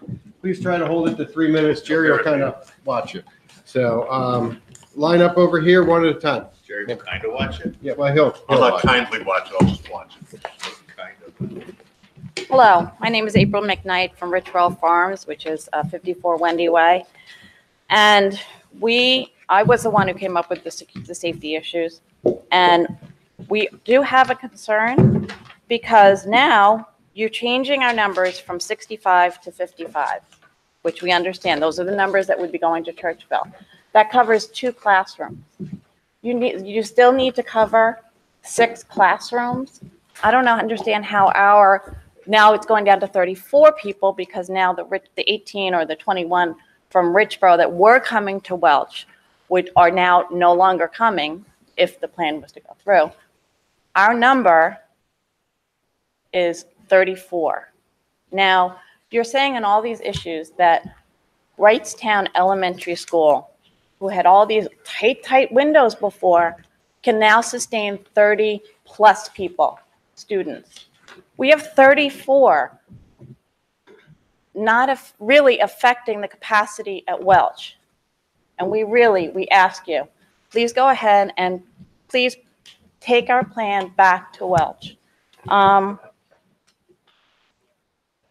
just don't know how our 55 kids can change the capacity of those 6 classrooms at Churchville. And I also see here that under the plan, Churchville Elementary has a move of 141 children coming out of Churchville, going into Richboro. Why do those children need to come out? Can't they stay in Churchville, utilize those 6 classrooms, and keep us where we are? That's just my thought. Thank you.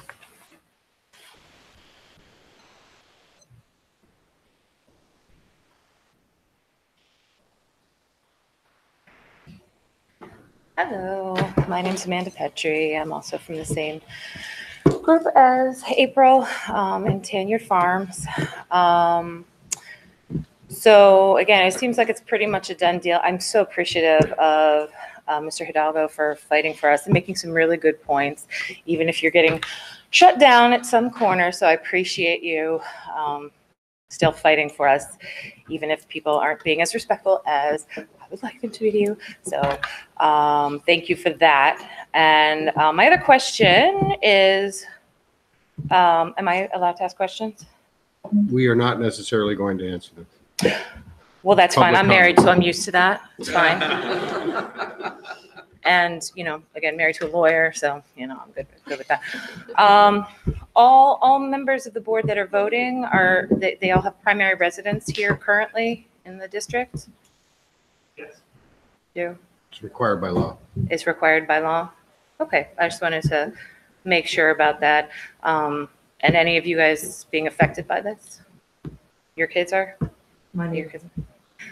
And you're being very understanding, so we appreciate that too. You seem to have an open mind. I appreciate that.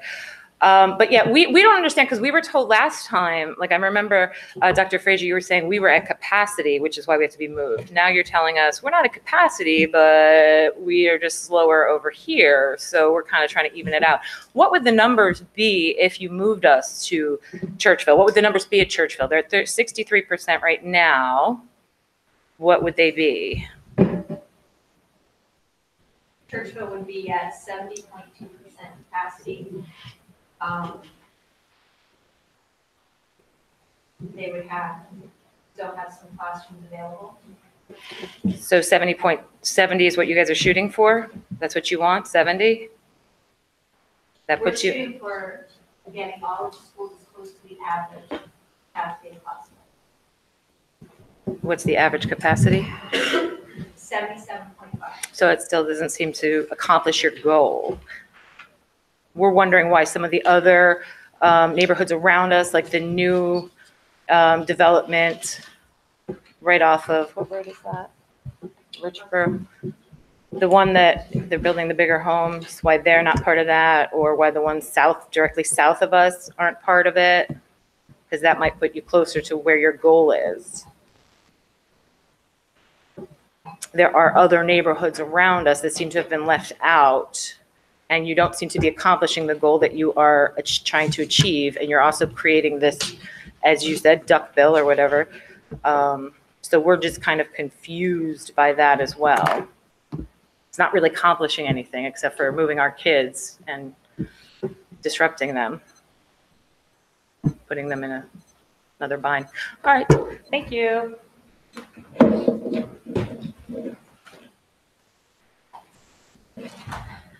Hi, my name is Jasmine Adamson, and I am also a resident of Tanyard Farms. So I'm with this group of ladies here, and I am also asking you to reconsider the redistricting of Tanyard Farms, Mallard Creek, Richboro Farms from Welsh to Churchville. When you move 150 kids from one school to another, the effect of that move is buffered by the likelihood that the kids will have grade level friends moving with them. But when you move smaller pockets of students, that likelihood of having grade level friends, that's greatly diminished because you have these really small numbers. And some of that has already been discussed this evening. Being the only fifth grader or the only second grader moved is a terrible plan, and I think you would agree with that. And to justify such a move on the grounds that children are resilient is short-sighted. Some children can certainly handle something like this just fine, but the reality is that other children can't and are deeply affected.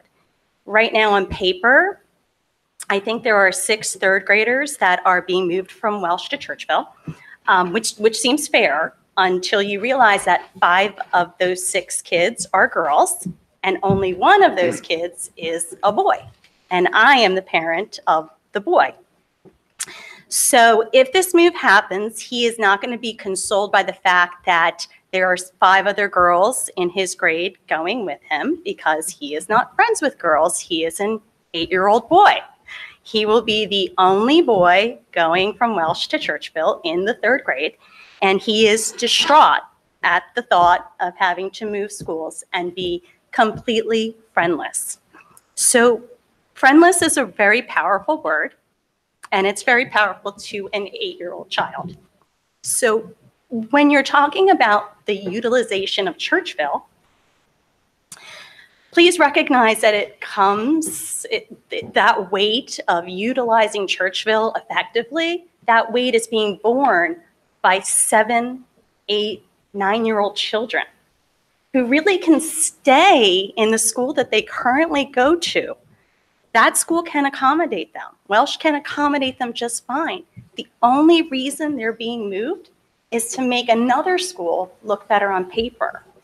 And that's a really tough thing to try to come to grips with as a parent. There is room for our children at the school they're at. The only reason they're being moved is to make another school look better. And if we're trying to improve the utilization of Churchville, then I question, why are 141 kids being moved out of Churchville to another school? Why aren't we looking at keeping some of the kids that are being moved out of Churchville in those same classrooms? I thank the board members for, all the time and consideration that they've given to this, but I really implore you to find a better plan for the utilization of Churchville, and don't make our kids, bear the weight of making that school look better on paper. I heard you, talk about some of the other communities and give your approval for some of these smaller pockets or micro pockets that you've been calling them. And they're really no different than our little pocket too. And we would just respectfully request that same consideration. Thank you.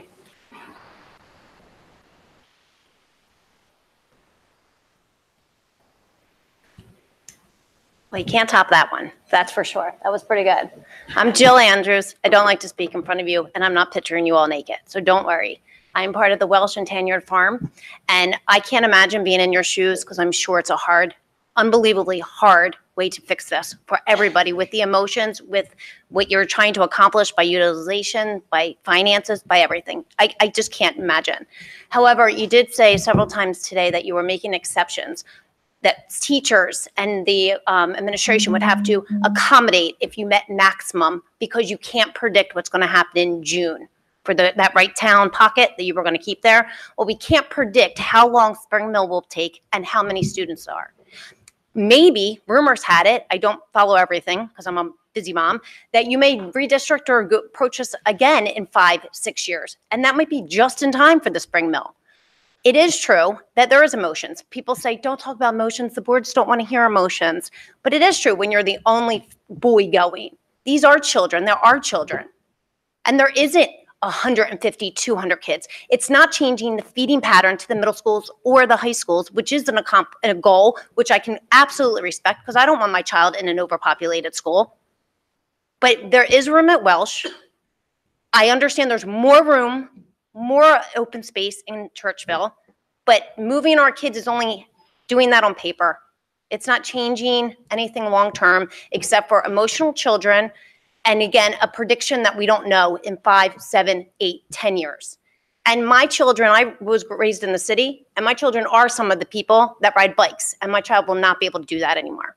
My child rides bikes from Welsh to Tanyard Farm. I follow them, but they ride it. And now that's gone. So now my kid's back into a car, back into a home. It doesn't make sense. But I do appreciate your time, and I know it wasn't as easy as it is for me just to come to one meeting and hear it, which, by the way, it was kind of cool coming here. So I do appreciate it. I have a little bit more respect for all of you. So thank you for your time.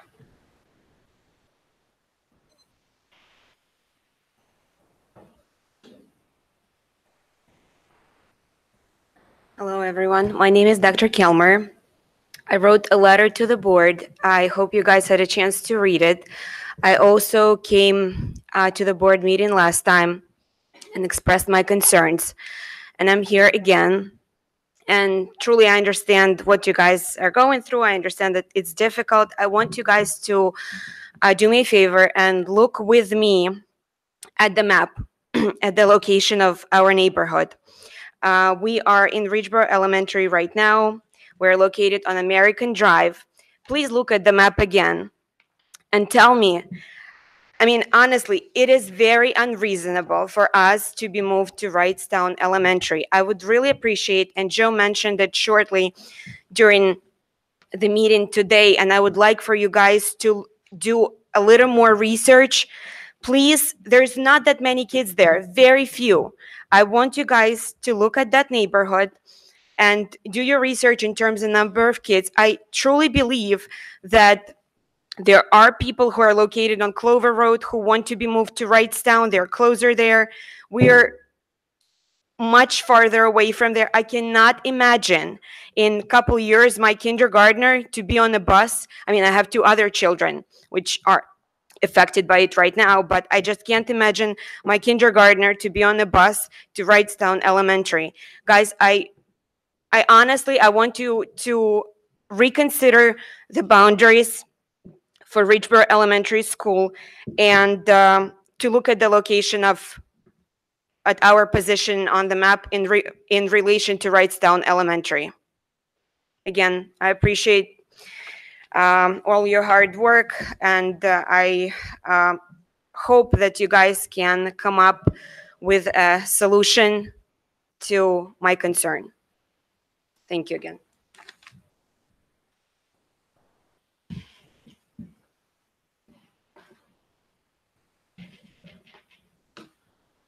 Hi, everybody. My name is Chris Boone. I live in Ridgeboro. My son goes to Welch. He's a 5th grader. I just want to mention about Welch's capacity. Welch has 1 available classroom right now, as somebody mentioned over here.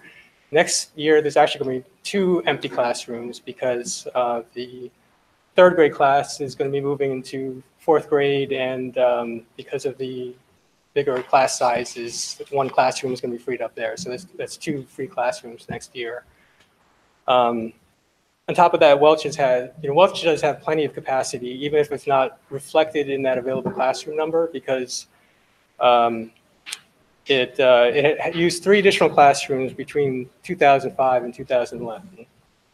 And at one point in the year 2005, it had 103 extra students than it does right now.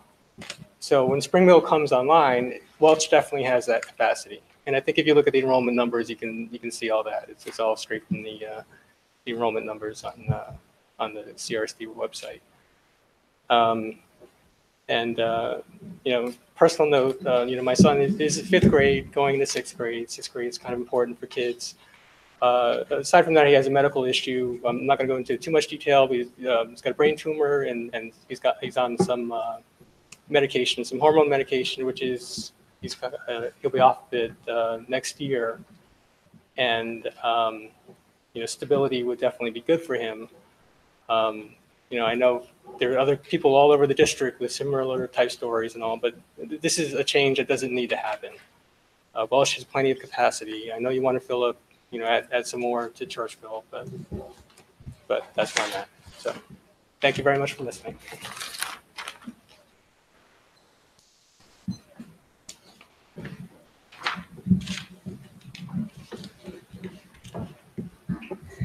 Good evening. Johanna Silva from Richboro. I apologize for running in late. I actually was watching every minute of this from home. I didn't realize public comment would happen today. So I raced over when I heard. I don't have a prepared speech, but what you're going to hear me say is going to be a theme throughout my comments, in that we need to have guidelines that are applied in a consistent manner. And in these comments, I want to say, particularly regarding, my first comment was a concern regarding the capacity entering Wrightstown. I am 100% fine with my children being moved to different schools. I get concerned when I hear higher capacities than the guidelines are a possible side effect of what we're talking about right now. Because I've been in the classroom when there's 22 kids. I've been in the classroom when there's 18 and 16. And I see the difference getting between desks in the room, the difference of space where the kids can go work in small groups. Those differences are important. And we say we make the exception for one kid. I already don't like 30 kids in the upper grades. So I really did not like what I heard. And as much as I sympathize with the students in Cloverly and have been advocating that we find a solution for them, or on the northern part of Worthington Mill, I get very, very concerned. And I can tell you, if we're looking at putting any of my kids in a room over the district guidelines just because Wrightstown is a small school, I'm going to be back here begging the board for some different solution that year, whether it's a trailer that I hate or sending my kid to a different school, because I do not want them going over these guidelines that the district has in capacity. The next I'm going to say is regarding how the points were brought into this meeting tonight. I heard the conversation about Cloverly, but what part I didn't hear, or I heard very briefly and it was dismissed, was that little triangle, Hatboro, Alms House, Temperance Lane. If you're familiar with this area, you know that Temperance Lane, despite dividing a community, is a very big road for a child to cross. It is basically used as a cut through when Alms House has backup in traffic. That little triangle is asking to stay at Richboro. Cloverly in that area is asking to go to Wrightstown. I know parents who counted houses and tried to give numbers to school board members. I don't know how they didn't get in the conversation tonight, and other topics did. But I know that there have been parents who are trying to advocate for this change, and I do hope that somewhere along the line, it can go back and somebody can actually pull up numbers for students to see if that change really does help alleviate the pressure on Wrightstown, or if we add these extra classes in. Sorry, my comments were somewhat disorganized. I just really did want to come out here and say that, put a face to some of the emails you've gotten. And the very last thing is, I kind of find it strange that you guys spent so long talking about 3 houses off of Twining Ford and not that triangle of houses. 3 houses. I mean, I'm familiar with the area. I drive it. But I also could pull it on Google Map and count the driveways that were potentially 3 houses in that area. Someone's backyard is always going to be a dividing line. But this is a bigger section of kids impacting a much bigger sense, the whole school, if you start going over capacity in Wrightstown. And we're talking about 3 houses. I didn't understand how that took more priority to that little triangle. So again, pardon the disorganized comments. I hope there's enough of a point put together in this statement about following guidelines and keeping things fair being applied evenly through the district. Maybe not the same, but evenly consideration. Thank you.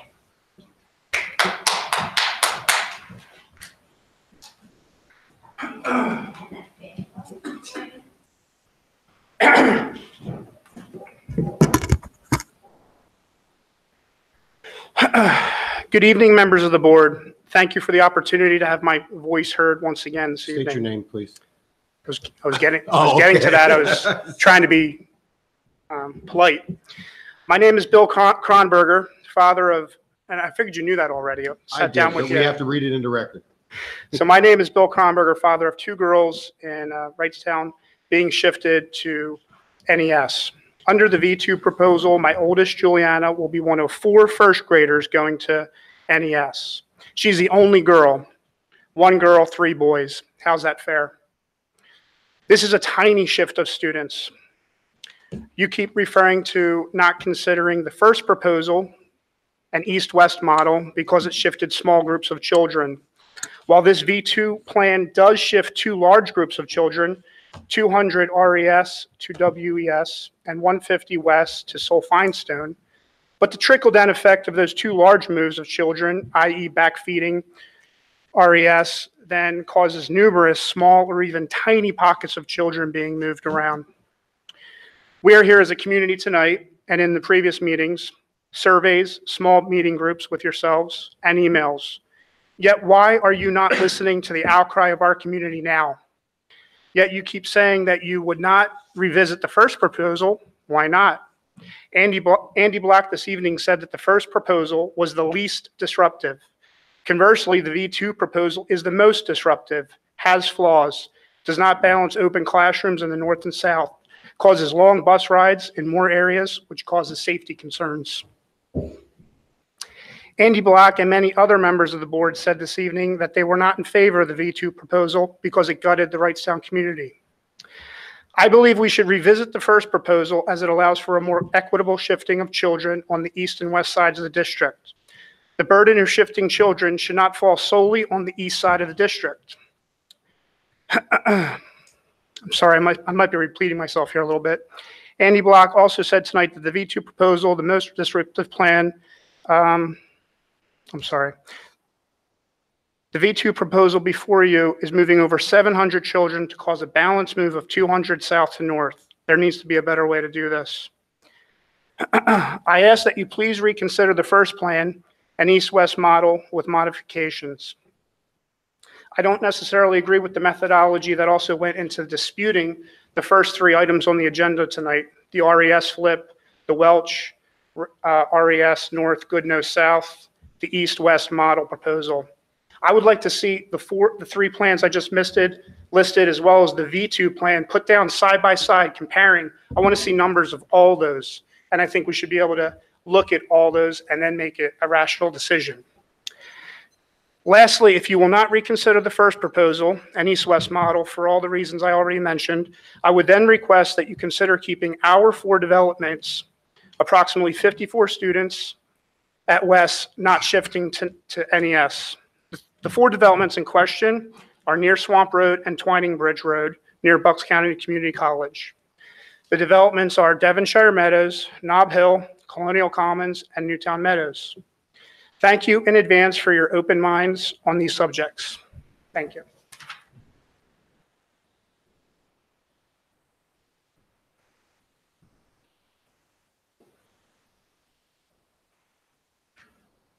Okay, I think we've exhausted any more? All right, I'll turn it back over to the board for additional comments. Administrators, anybody? Those and comments, just. Those and comments, go ahead. Just so we're clear on the class size, that's actually 20 years ago we changed the class sizes. We reduced the class size maximums within the district. When you hear that Mary Ann and I passing that back and forth, that was a bargaining point that the district's educators had within their structure. And it's also a structure that brought a couple board members who've served for many years to the board, was to advocate for class size reduction. And we did achieve it. And it took a number of years to achieve it. It's not something we give up easily. It's not something we want to give up. But I think that you're hearing from us, and begrudgingly, we both agree that it's two competing goods. It's trying to, accommodate the desire of some persons to have children in a school, and at the same time recognizing that we do like to keep class sizes small. I said it the other night, and I'll say it again here, which goes to the fact that we've entrusted as a board, and I believe I speak for the board in this regard, we've entrusted a number of operational administrative decisions to the team that you see sitting between Dr. Frazier, Dr. Elliott, Mr. Desko, and Mr. Sanko. We hired them, every one of them actually, because they are child focused. They're educators. They're wired differently. They're not businessmen who are trying to cram as many kids into a classroom to save bucks. And they're faced with this challenge every day. So I hear the objection to class size. We also heard Andy say something before too, which was, when that next kid shows up and he pushes the class too big, and we send them somewhere else. That's one of those problems of competing goods. Do we push that child somewhere else so we keep the class sizes small? It's a challenge. I don't want you to think that this board gives it up easily. It's a hard-fought win to get the class sizes to where they are on many levels. Financial, planning, building size. It's a hard-fought win. Doing that and eliminating the trailers was a hard-fought combination of facts. And that's why you're seeing this board on a building plan, which in the past 20 years, I was going through this the other day, I think we have 16 buildings. We've built over the past 20 years, we've built or rebuilt or added new, I think it's 15 or 14 buildings, maybe less, maybe 13 buildings between building on. So I wanted to address that. The other question that came up, and I thought it might be addressed to me, and I'll address that. I am still a resident of the community. I have intentions of moving at some point in the near future, but up until that point, I am still a resident of the community and still hold an elected position within the community and intend to serve the responsibilities of that role. Thank you.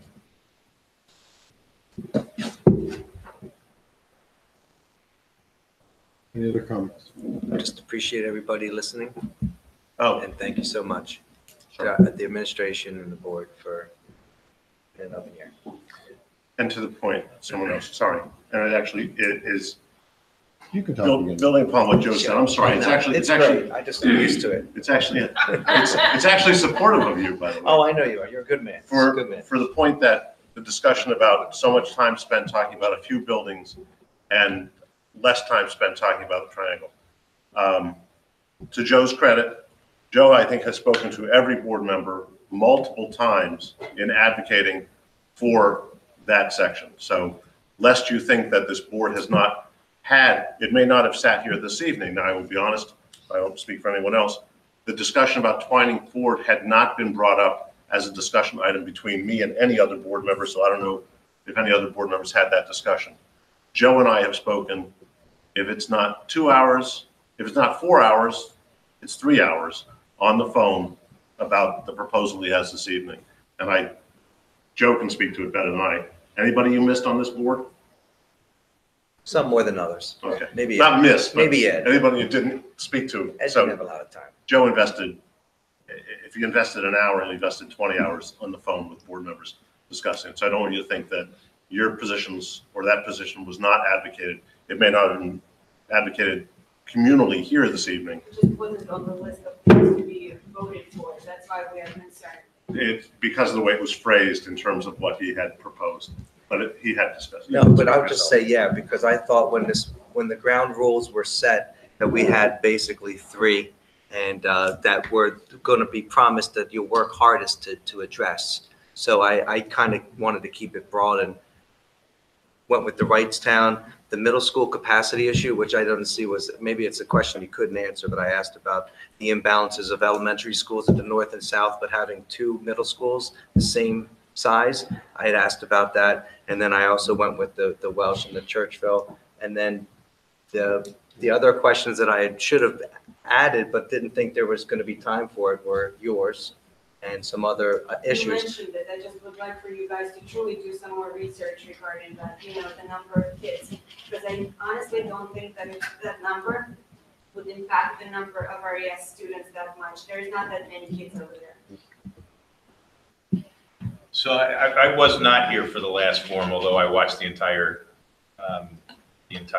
tape. So I didn't have an opportunity to thank the public for their thoughtful comment, for their constructive comment, and especially to recognize that this isn't an easy job for the board. Anybody that's impacted by this, if I were in your shoes, I would be doing the exact same thing. I think we all get it. So if it doesn't look like that all the time, it's not intended to be that way. The hard part is that we've got to do what's right for the district. And I would bet that if you asked all 8 of us here, and Mark, who's number 9, what it should look like, you probably get 9 different answers. And certainly throughout the district, with all the families, we get a whole lot of different answers. And you can probably work the math to make it work and show that it works. As you guys all know, thanks for quoting me so many times. It's great to hear your name so many times. My initial impression on this wasn't something that the board wanted to go for. It wasn't something that the committee did, but we've got a lot of people that worked on this. A lot of transparency, hopefully a lot of linkage back in the community. Wasn't, perfect for everybody, no, but that, now's the time for compromise around what those things are. So, I wanted to say that just because that's a position I have to come from. And that's a position that we're all in now and trying to figure out what we can do for the greater good, if you will. It won't be perfect all the way around. But I appreciate the comments tonight and the engagement. One of the women who came up said this was my first meeting, and it was kind of cool. I would tell you, and I think I've said this before, the only time we get these big crowds is when we're talking about something so controversial. When we're talking about other stuff, come on out too. It's a lot of fun those other nights. So come out to us regularly as well. So anyway, Mike, thanks for running a good meeting. I just wanted to say one more thing, that I had also been advocating, something other than an All West program to the administration since I got on board. So it's not all about this last minute, this isn't the last change. That's to spend a lot of time on it for sure, because nobody else, they didn't have the time to speak. So it was up to me to speak. But I've been asking about alternative to All West since I've been on the board, which has been since April.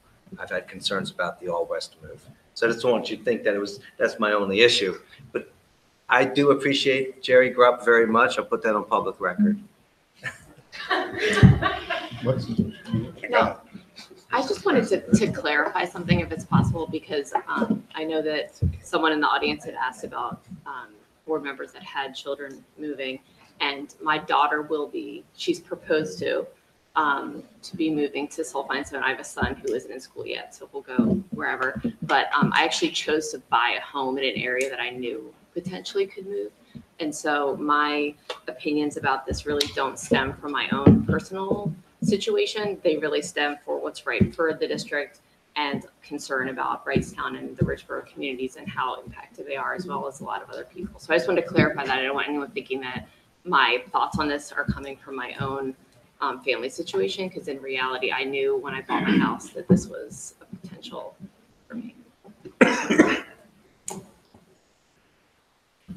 I'll save my comments for next Thursday night. I will remind the board there's a policy meeting on Monday. Thank you.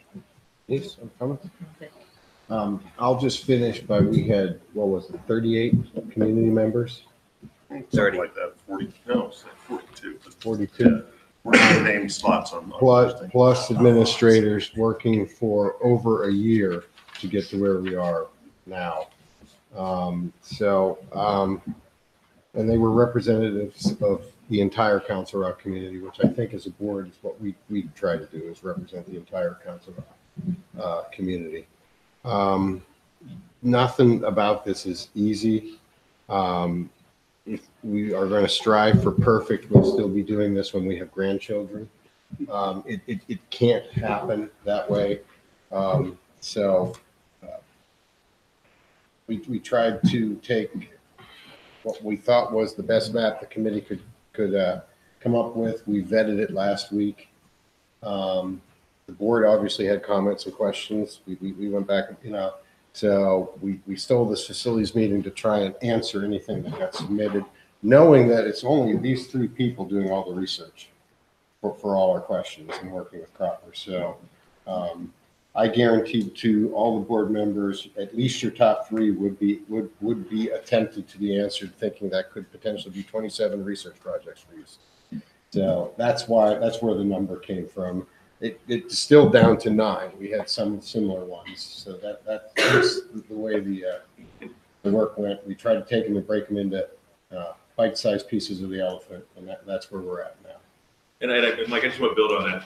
These folks do an incredible amount of work, and that's not necessarily their day job. So as we see them struggle and we ask them to look at different things, that's time spent away from our kids and the things that they do.